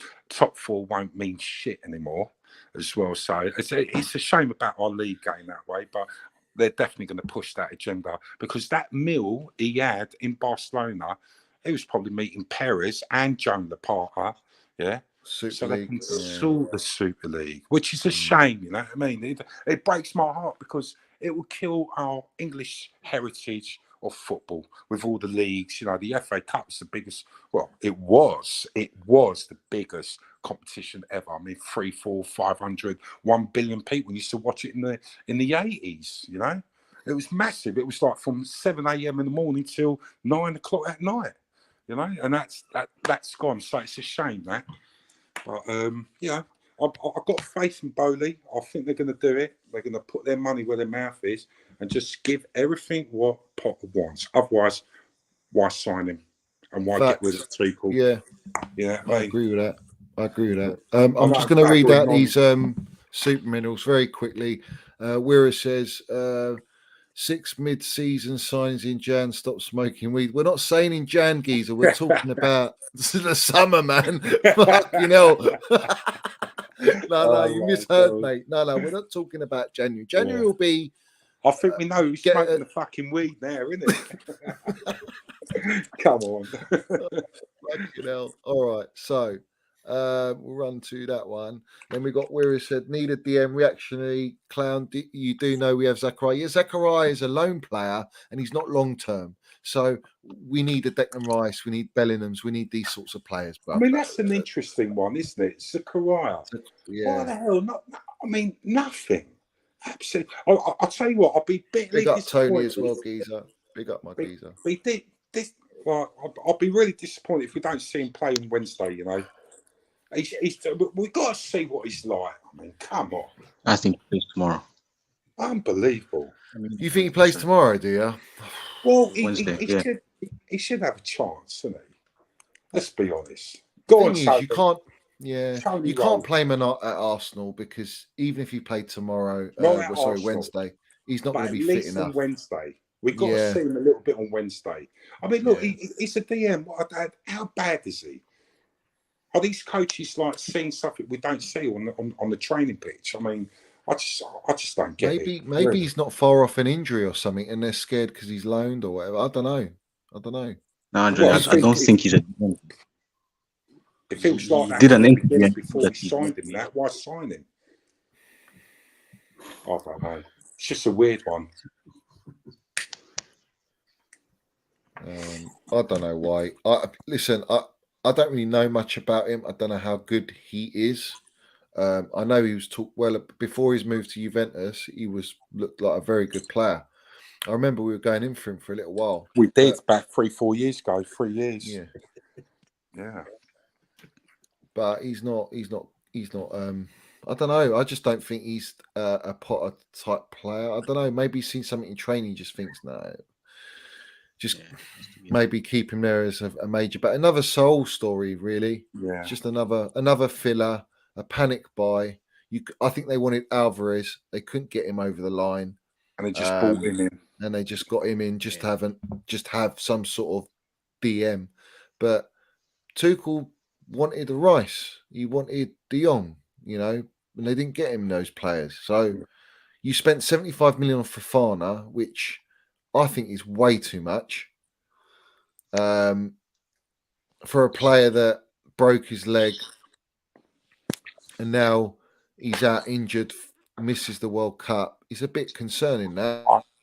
Johnny, it might be a little bit concerning, but just remember one thing, all right? Jules Condé is 5'9", yeah? Crap. Oh, forget Jules, yeah. I did want him, though. They're in the Europa League. Well, Yeah. what? I thought Tuchel wanted him in the end, but they lied. That's only because we were linked with him. That's it, all right? Yeah. And that's like all the agendas, like all the agents and everything and whatnot. But let's say something back for Fano. 6'3". He's got pace. He loves Chelsea. 7 years old, he had the Chelsea shirt on, so he does want to play for us. So I'm going to give him benefit of the doubt. I think he's going to be a baller. Yeah, he's going to come on brilliantly, strong and excellent. So yeah, he had I rate him. I rate him highly. Yeah. I just think we paid over the odds. But Johnny, do we care? Exactly. Well, do we care? Not really. If I'm Clear being honest, late. not really. They got billions, mate. But do you care if it meant that it stopped us getting a Deckers? No, because I still believe we are going to go and get a Deckers. But do you think if we got Deckers this season, it makes us a different animal? You know that. I don't even have to like respond. Exactly. To that, so it's almost like yeah, we've sacrificed. Well, we another didn't because season. they won 150 mil this year, but next year they've only got 1 year left on his contract, and he ain't signing the contract, is he? Because he wants to come. What do you think we'll pay for him? 80 million? I don't care. Give him 100. Yeah, I don't care. I really don't care because at the end of the day, it's what Chelsea's about, yeah, and what we need. Yeah, I don't give a monkeys, mate. I really don't give them. Listen, 300 million, rebuild our midfield. I'll be very happy for the next 10 years. Yeah, get me a Bellingham, all right. Get me a Rice, all right, and that Alvarez. I'll be very happy. Seriously, that's all I want. I want our midfield rebuilt, done. All right. So if they gave a choice between Rice and Jude Bellingham, who would you? If we can keep Kante after his injury, after his surgery, and that surgery helps him, please. This is what I'm saying.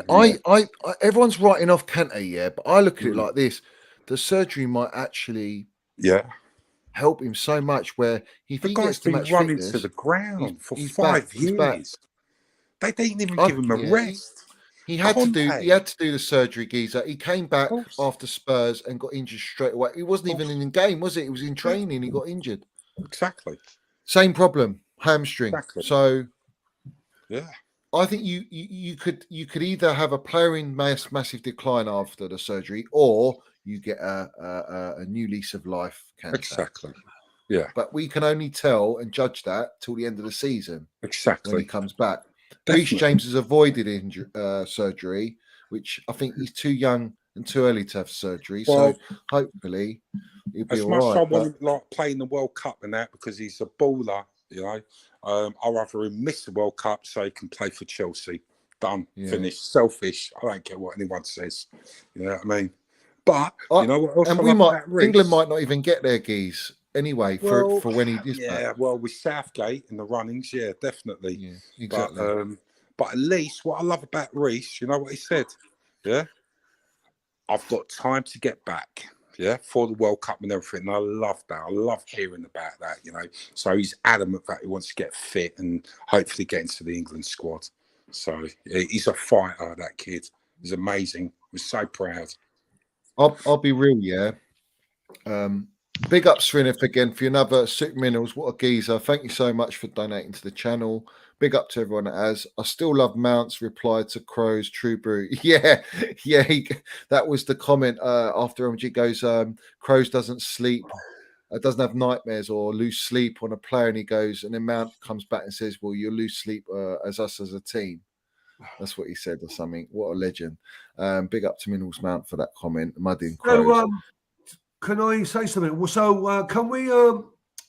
I'm just thinking about Arsenal. I keep thinking about Arsenal on Sunday. Johnny, what do you think? What do you think about what's going to go on in that? Is it a 12 o'clock kickoff on Sunday? Yeah, 12 o'clock. What do you think, mate? What do you think? Because that's a fucking huge game. It's a huge game. I know it's early in the week. We got Zagreb tomorrow night, but I can't stop thinking about Arsenal. So maybe I've jumped over a bit. I just thought I'd just put that in there because I think Zagreb is an important build-up game. to the Arsenal game because we've come off a back off Brighton, and I think I really want us to top the group. Like I know we've topped the group. Ace Man got to win 4-0, and we got to lose for them to top the group. But so he's got time to do what he wants with the team. Yeah, I want to build a bit of chemistry, geezer. I want some players to play with each other. I want to see against Arsenal. I want to see Havertz and Mount as 8-10s. That's what I want to fucking see. Whether I see that, I don't know, but that's what I want to see. And the most important thing about the Arsenal game is play with no fear, no stupid mistakes. Such a big game, and just go for it. Fucking big game. You got to go for it. The thing I've noticed with Arsenal, the way Arsenal are playing at the minute, they come in bursts, bro. That's what they do. They come in bursts. They burst with all the energy, the relentlessness, to try and get a quick goal, and then they sit back a little bit and they try and dictate. None of that shit at Chelsea. Well, we can't allow them to get the first goal, Johnny. Yeah, we can't allow them to get the first goal. Yeah. We want them chasing the game because they're not used to chasing game. Yeah, that's the exact same tactic that Brighton used on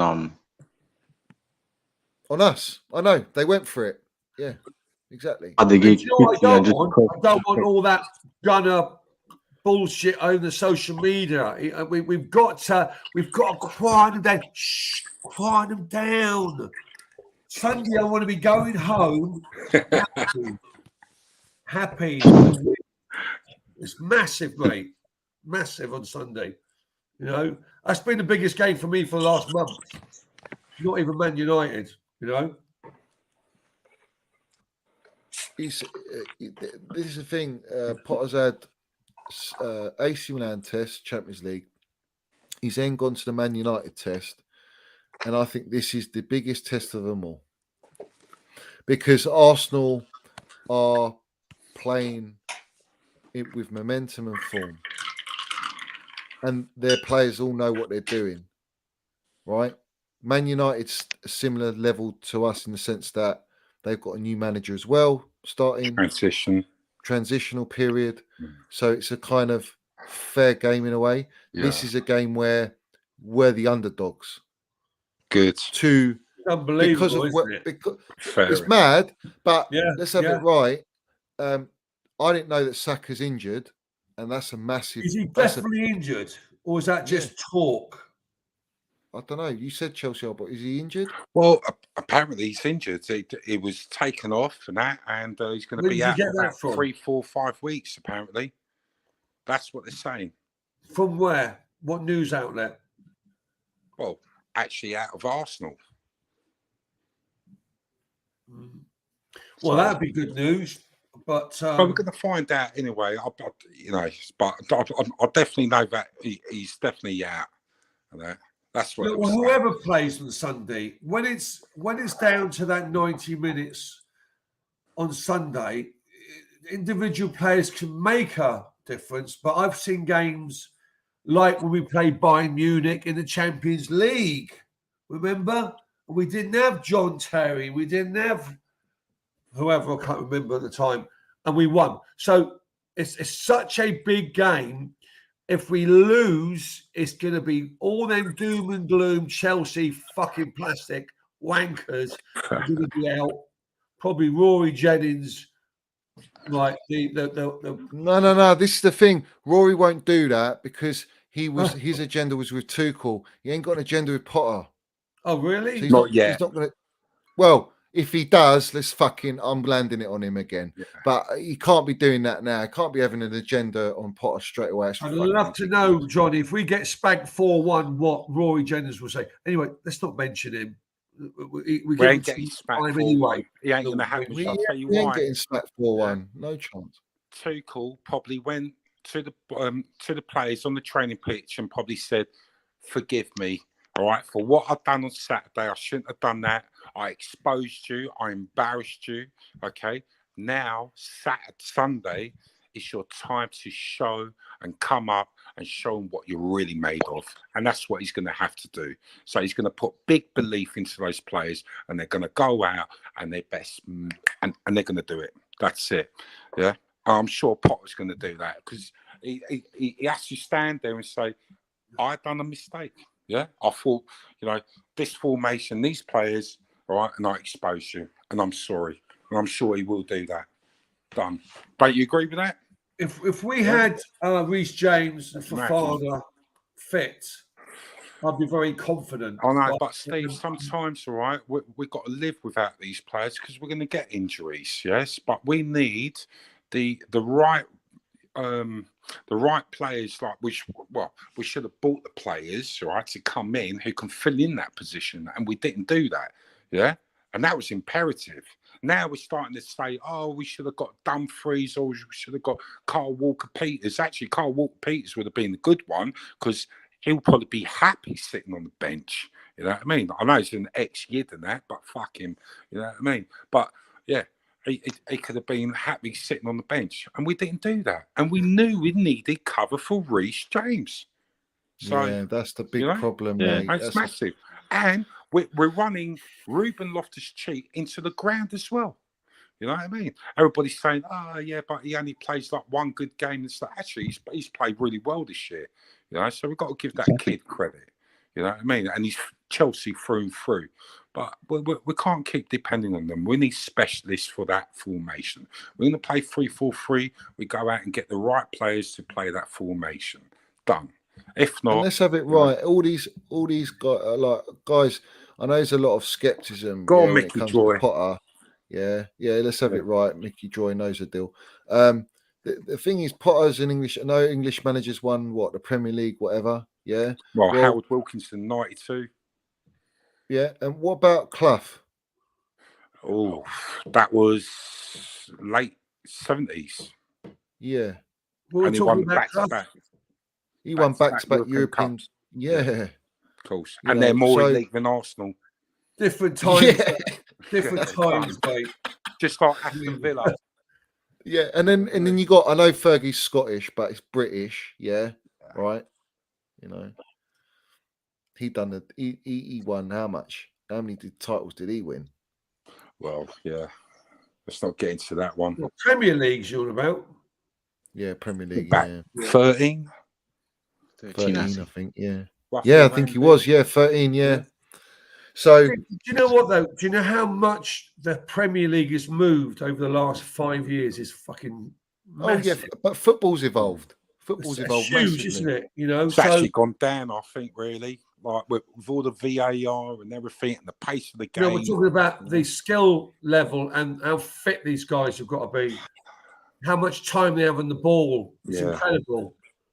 Do they have that time though, Steve? I mean, it's such a fast pace. Well, they had 5-10 years ago. They had more time than they do now. Yeah. If you look at them old games, and if you go back, it's quite funny because it's almost like they're standing still. If you go back even further than that. Yeah. I mean, the pressure these kids are under. Somebody mentioned earlier on, it's incredible. Even though they're getting like $200-300 a week, the pressure they're under is incredible, mate. And that's something we don't think about them actually. Yeah, no, we don't. The pressure, what you're saying, it's incredible.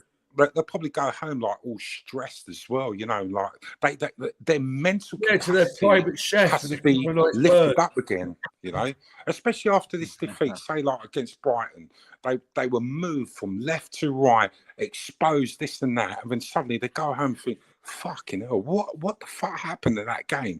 You know, and that's down to Potter now to readjust them, okay, to get their mental thinking back on the game, you know, and get them playing again, you know. And yeah, it takes a lot. It takes a lot. Massive pressure. Definitely. So I totally agree with that. Come on, the Chills. Come up the Chills. Up the Chills. Johnny, are you there Wednesday? Not Wednesday. I'm still. I've been. Sunday, haven't you? No, I've been let down. I'm trying to sort it out. I've been let down, mate. So what's that? A ticket? You're not coming on Sunday. Well, I want to, but I've been let down. Well, Johnny, I'll ask a few people. Anybody drops out or anything, I can drop you a little line or anything, and I'll try and get put your it ticket. out. Somebody Put it drops out. out. You know. Yeah. Face value, though. Yeah. Yeah, cool. Listen, how would I contact you, or how would we contact you? You're not on social media, are you, Chills? Oh, I'll just send you my number or something, bruv. You know what I mean? I'll just put it on the thing and that. I don't care. All right, Geezer. Email. Yeah, something like that. Yeah. Do email. Do email. All right. Yeah. Do email, and then I'll give you my number on email. Come on, bruv. Yeah. We'll do that. Yeah. All right, Geez. But keep the faith, lads. Come on. Keep the course, faith. mate. Course. Chelsea are always going to be okay. But all I was talking about earlier on is it was mute. If Jem's still there listening, I listened to Ben Jacobs where they were talking about building an absolute unbelievable structure for Chelsea to be number one. Joe Shields. That's what I was talking about. This guy, Joe Shields, and the guy from Monaco with Michael Edwards, they all used to work together. Yeah. Plus, they want to bring Vivel. Yeah. These four are going to be the recruitment, the scouts, the director of footballs, absolute everything. That's going to link, from the youth to the first team, into the technical director to the director of football, and that's going to make us even more powerful because they're going to be talking with our coach, say like with Potter, okay. This is what I need. This is the type of player I need. This is what I want, blah, blah, blah. And they're going to go out and get it. And they're going to implement that from the youth into the first team, okay? And you're going to see different types of players, quality players, okay? And we're going to smash it, definitely. And we've never actually had that for years. Seriously. Yeah. It's incredible. Actually, probably last time we had that was when we had Peter Kenyon. Yeah, with blimey, yeah. Not just Peter Kenyon, Michael Emanoli. He was amazing. Emanalo. Yeah, he was fundamental to our Chelsea. He brought probably about 7 or 8 world-class talent to our team. Seriously, absolutely amazing. Well, what happened to him? Well, he fell out, and then he ended up going to Monaco. Yeah. But he fell out with Roman because then Marina took over, didn't she? Yeah. Massive loss. Absolutely massive loss to that guy. He was incredible what he was doing, his work. Yeah. So we need that. Go on, Tony. Go on, Tony. Where is he, he's man? trying. He's on his bike at home with the internet, the Wi-Fi, pedaling away, trying to get it going. Look. the geezer's running, man. Where is he running? Circle of death. Come on, Tony. Circle of death. That's fucking. What's that? Xbox or something? Yeah, that's it. It's Xbox, isn't it? There he is. Oh, fucking hell. God, Tony. Fucking hell. Yeah, he's been to Turkey like I have. He looks fucking gorgeous tonight. Greetings, gentlemen. Greetings. God, Tony. And what I have to say to you is this. 7 points dropped out of 9. Not good enough. Potter has to go. Oh, fucking hell. Relentless. Who's taking over Tony? Oh, my God. Hold on a minute. Oh, my God. Worse. It's worse. We know Tony's been tricked it's worse, with man. his kids, eh? I have actually. It's been I've had 3-4 hours of it tonight. They've all gone out there and had a bit of a laugh. But I've also played my part too. I've been out there. I've done that. Actually, funny enough, I didn't go out as this fella. I went out as Jason Voorhees. Yeah. So I had the knife and the Jason Voorhees mask and that. And yeah.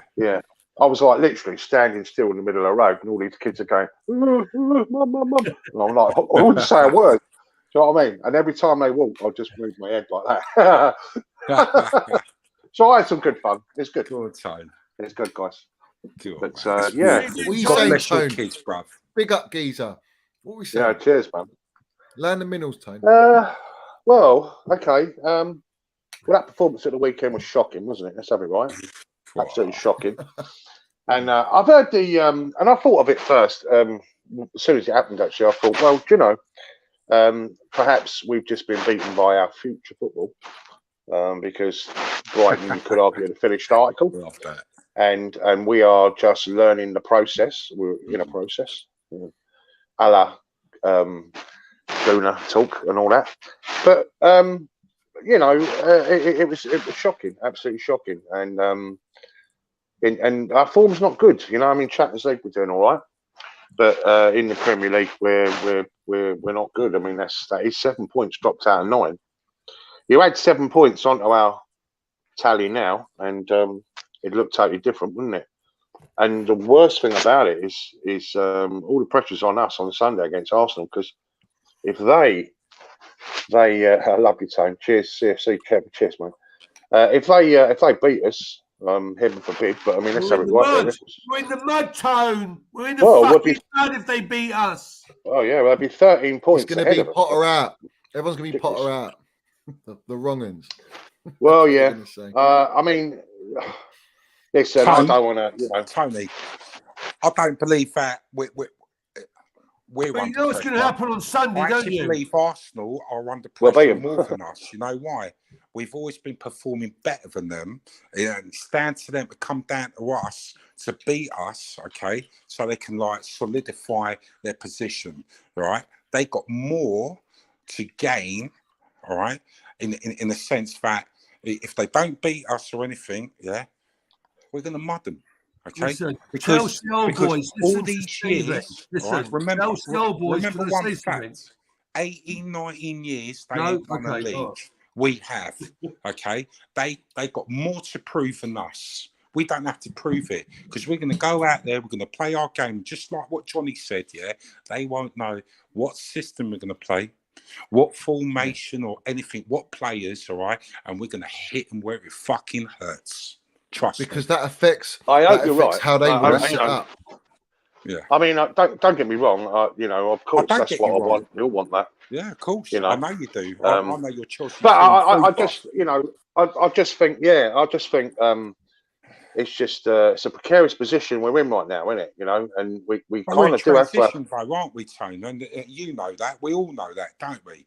Yeah. So we're learning. Potter's learning. Our players are learning, and still we ain't got the infrastructure, as what Steve said. Okay, which we all know that. So we're going to get that. And once we get that, we're going to be a different animal again. Can I say something? Why didn't we keep things as it was, though? Sorry, can I say something? Please. Yeah, go on. The last few years, and you guys will know this, we had Arsenal's number, yeah. And what happened? Fucking Arsenal beat us. Look at last year, the year before. Yeah, but wasn't that in between a Champions League game? Yes, and I was there on the ground thinking, what is going on? It happened in the FA Cup with Frank. It happened last year, or the year before. It happened last year. Slip. Maybe this year, where they've got the balls out, that maybe because it's roles reversed, I'm hoping that we've got their number. Do you see what I've just said? We had them, and no one gave them a chance, and I couldn't believe how badly we performed. Jorginho's back pass, etc., etc. Yeah, but it's always our own mistakes with these lot. Exactly, Johnny. Our mistakes. You nailed it. Maybe this Sunday we're gonna fucking nail them. You've got to be on your game, yeah. And also, I think this as well. I think the fact that we will be unpredictable to them. The way they played against us the last couple seasons. We're fine with them at the Emirates. We don't have a problem at the Emirates for some weird reason, yeah. But when it's at our ground, it's always been like that. Remember Canoe hat trick and all that nonsense. Yeah, but I'm saying there is, Winterburn. There's that history like of Arsenal Van Persie getting something out of the game at the Bridge, right? But I switched the roles this season. I think. At the way we're playing at the minute, it's a bit like Arsenal last year. Yeah. And they're playing a bit like us. But they beat us being the way they were. Whereas I've for some reason I just think we're gonna win. I don't know how, I'm not saying how. You know why, Johnny? Because we have to win. It's not win. Yeah, but we had to win against AC Milan and we did it, all right. But this is a different test for me. This is a mentality minerals test. Yeah. And this is something that I think we've lacked in certain players. Would you do as much resting as possible against Zagreb now? And you know, I mean, the game on Wednesday night, is it really? I mean, have we won that group now, or have we still got a nick a point? Is that right? Or Well, have we won the group? Well, we can't lose. It's a goal difference thing, isn't it? Yeah, if we lose, Ace it's got to be a big swing. 4 goals. 4-0. They've got to score 4 goals, win 4-0 to go above us. So I think whatever happens, we top the group. Right, so it's a good opportunity then to rest. Prepare for Arsenal. Yeah, that's the narrative. Prepare for the fucking Ghoulies. Because, am I right in saying, when do they play their Europa League game? Thursday, isn't it? Yeah. Right, so they need, Thursday am I right in saying, they need something from that to top their group. Is that right? Yeah, they're in the mud at the minute. Yeah. Right. Yeah. So they will, is it at the Emirates as well, their game, or is it away? No, I think, no, they played away to PSV, didn't they? They lost. Did they lose against PSV? They're PSV? at home, didn't they? Yeah. Yes, they're at home. Right. Is it against PSV, guys? No, no. It's a win game for them. Some shit team, I think. Yeah. Some the lesser team in the group. So really, that's a big game. What you're saying? They're going to go into that game playing a stronger team. They qualified yet? No. They have qualified. But they want to top their group. They have a group. They want to top the group in the Champions League about first and second. Yeah. Let me see. So I'm pretty sure they need a win or need something. It'll be 1 second, guys.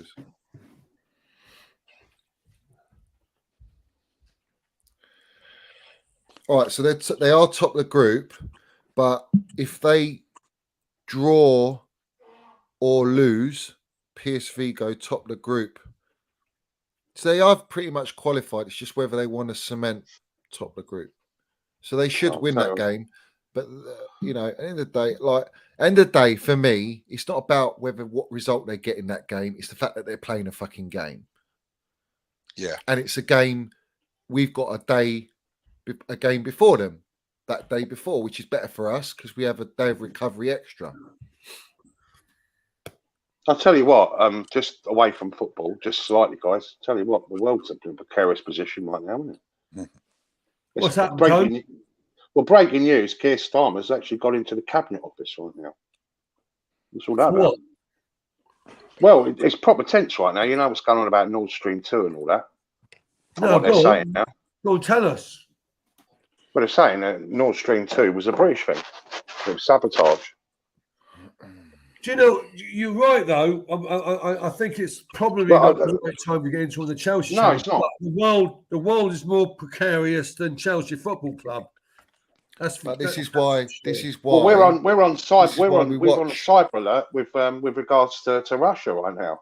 I mean, listen. Anyone who doesn't know that there's a major world war going on, then I don't know what's going on. It's not a war. Ukraine and Russia is still going on, mate. It's just not propaganda. That's never over, mate. There's a reason for that. We know that as well, Johnny. But I mean, but my point is, hold on. I don't want to get into that because the whole point of this channel is to talk Chelsea and talk football because we want to escape from all that shit. Yeah. Well, fair enough. Sorry, I just thought I'd mention it because that's, you know what I mean. That's all I'm saying. Right, Tony, can I just say 2 people to listen to, because I'm into massive politics myself, Listen to Scott Ritter, and the Duran. Just listen to them two. I watched the Duran. I love them. Alex Christoforou and the other guy, Alex, they're amazing. But Scott Ritter, listen to that guy and he will tell you absolutely everything what's happening. I've heard of that. Scott Ritter is incredible. But that's it. It's the two Alexes, isn't it? The Duran, isn't it? Yeah. From the Cypriots, aren't they? Cypriots. That's it. The Cypriots, isn't it? Yeah, but it's very good. They know what they're talking about. And Scott Ritter is very, very important to listen to this guy. He will explain absolute everything what's happening. Меня очень говорит по-русски. I speak fluent Russian. I'm into politics and business and so forth and banking systems. So I understand how important Russia is and what's happening in the world. So they're huge, mate. Yeah, they're huge. Massive, absolutely massive. This is the implications of all energy, gas, living costs. All this is to do with Russia, mate. You know. Come on, you know what I mean? Yeah. Sort of the ones that know, it's all linked. Anyway, as we're talking about Russia, are we going to get that Russian kid now? I hope we do, because he looks like a baller. Yeah, he looks a baller. He looks like a baller. Seriously. Yeah. What's his name? Zakarian. Yeah, stuff like that. Yeah. I mean, 15, 20 million, I think we should get him. Definitely. He wants to come. He's desperate to come, but it's all to do with the politics. Yeah, which is astounding, because Roman's not with us get him, but apparently because of the sanctions and certain things which was happening in Russia, we couldn't get him. But they're saying in January we can get him. So come on, bring him on. You know, bring him on. He looks such a good player. Come on. Yeah, Zakarian, that's it, Seppers. Big up, geezer. That's the name, innit? Go on, bro. Yeah. See what Harper Cracked has put in the text in the chat there. That's the news. Go on, Johnny. Liz Truss text, it's done minutes after the explosion. Liz Truss text that. That's it. Is that a joke or what?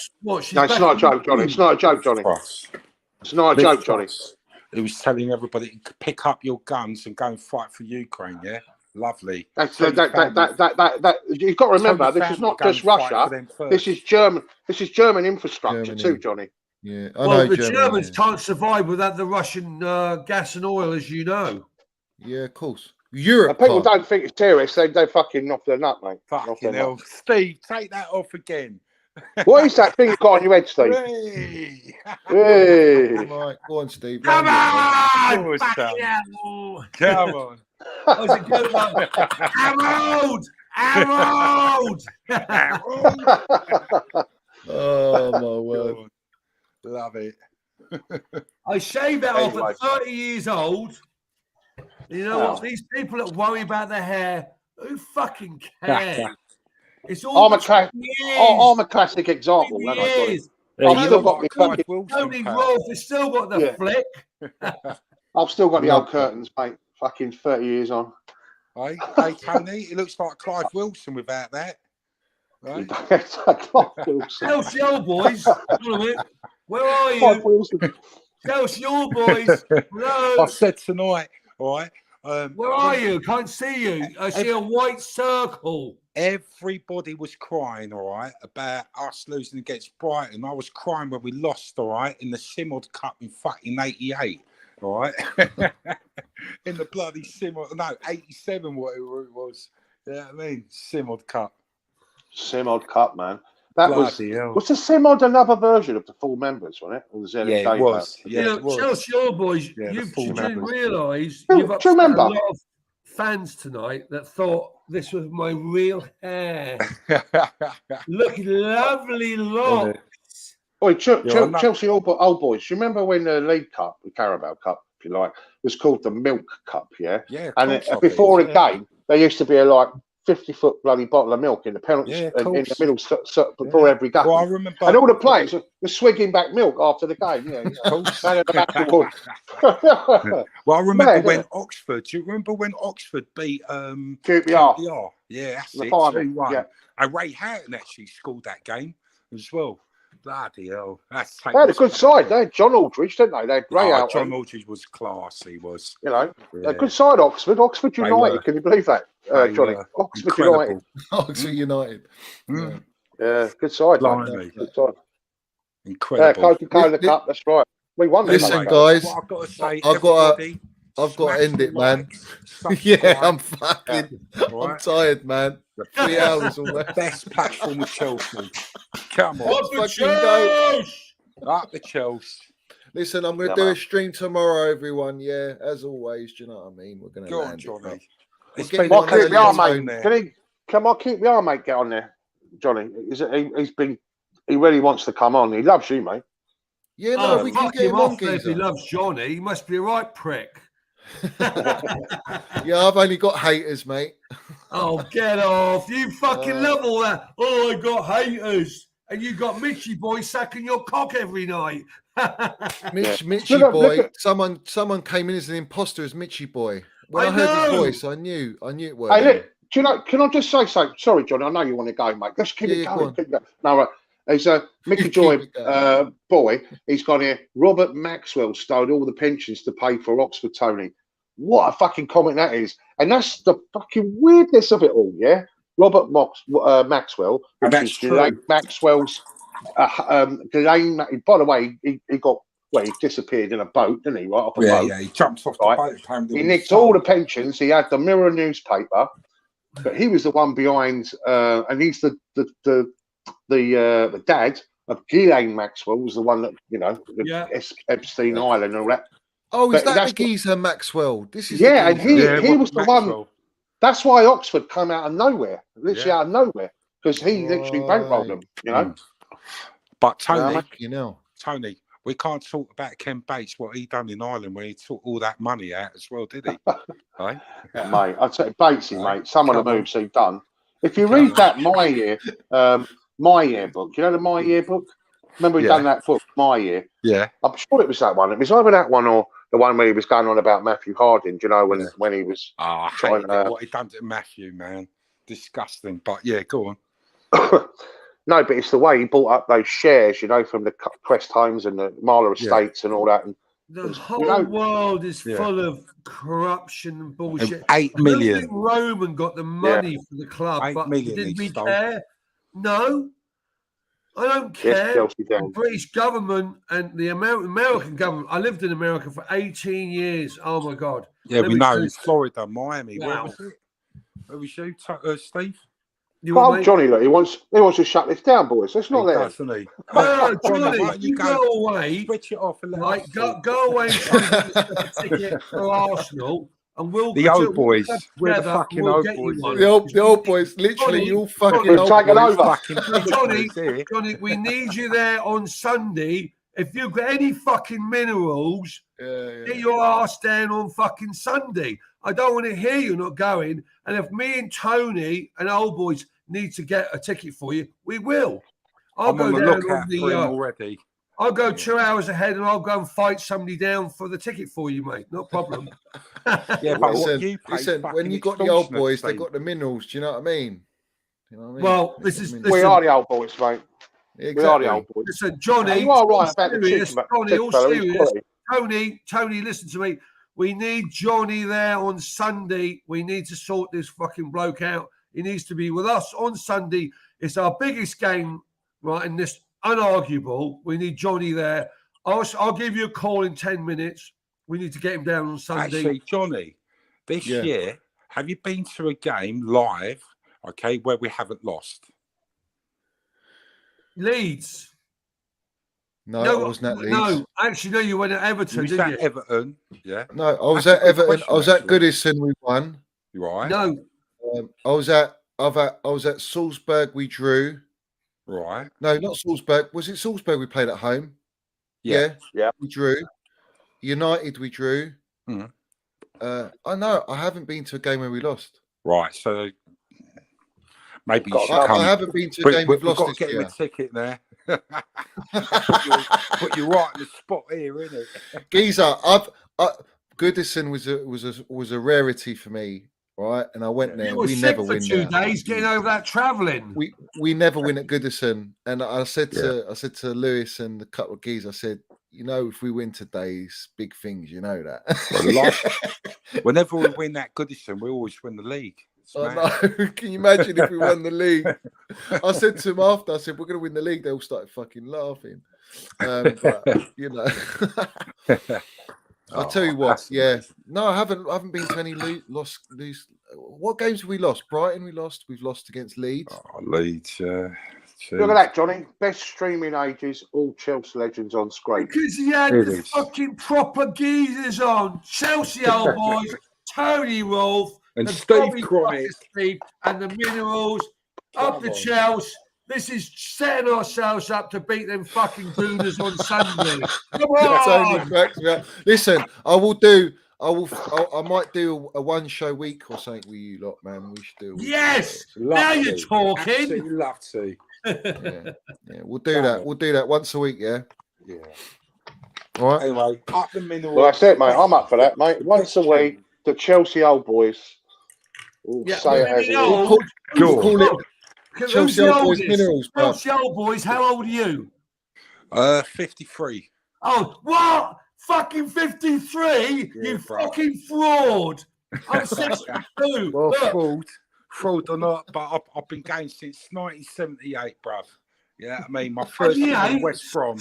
78. I was there in the cup final in 71. Well, you're when an old Leeds, cunt then. When Leeds beat Chelsea. 70. I'm only having a laugh, mate. Listen, I know you are. I've really enjoyed myself tonight. And thanks, Johnny, found me on. I'll quieten down. Tony, as always, you know I love you. Johnny, thank you. Chelsea Old Boys, up the Chelsea.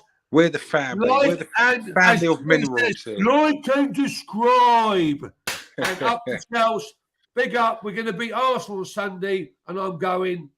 See ya. Bye. See you later, Steve. Love. Big up, Steve. Nice one. Mate. This one. He's gone. He's gone. I ain't fucking going, Johnny. I'm staying here. I'm staying here. I'm staying here, mate. Go on, the Mitchie boy. That's the real. Go on, Mitchie boy. Right. Mitchie boy's got to get on, you know. Mitchie boy's a proper geezer, mate. Let's have it right. Go on. Love that. Love that. Big up the right, I'm going to go then. I'll let you land. See ya, Jack Gregory there. See ya, Arsenal's, and up the Chelsea. Up the Chelsea. SW6 Forever. Minerals FC. Cheers later. Oh, See yeah, guys. subscribe to Tone's Chelsea SW6 guys as well. Come on. Go on, Tone. Always. Thank you. Thanks, man. Cheers, Chelsea Old Boys. Cheers, Johnny. Cheers, guys. John. See you later, Johnny, God bless you as well, pal, mate. Yeah, you have a lovely evening. One of the best platforms ever for our Chelsea. Follow our Johnny, Minerals FC forever. Yeah, come on. Everybody, subscribe, likes all the time. Yeah, we love you, Johnny. Go on, son. God bless. Love all the support, mate. Thanks for everything. Thanks for coming on as well. Love you, everyone. Always, bruv. Always. God bless. Bye, brother. Bye. Up the Chills. Let's have it right, guys. Monster stream. Minerals land on this stream. Quality panel. Quality. Just quality. Let's have it right. Guys, like and subscribe. All that jazz. You know the deal. It is what it is. And put your comments down below as well at the end of the stream. Yeah. I'll be back tomorrow and we'll land it, guys. Yeah. So like I say, big up to you, up the Chelsea, up the Minerals FC. Do what is required, and that is to land the damn Minerals, guys. Big up to you. Like the videos, guys. Like the video. Subscribe. Big up to all you guys that donated. Mitchie, Singraf, Srinath, everyone has donated to the channel. Everyone is supporting the channel. Big up to every single one of you. It doesn't go unnoticed, guys. Yeah. And plenty more good content to come. What a great stream. Loved it. And Minerals landed. Up the Chelsea. Let's go.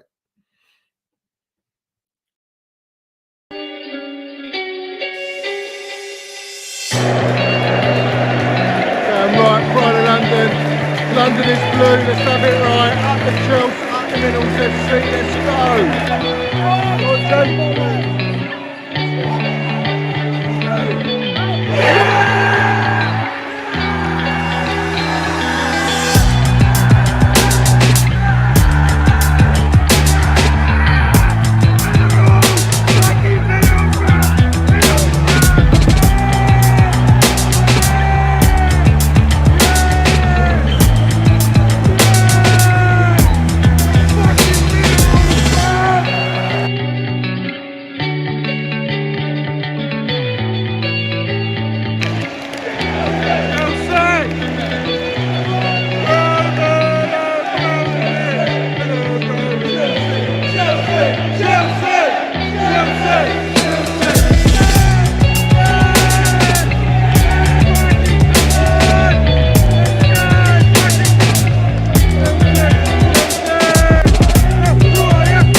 Oi, Johnny's got the fucking minerals, mate.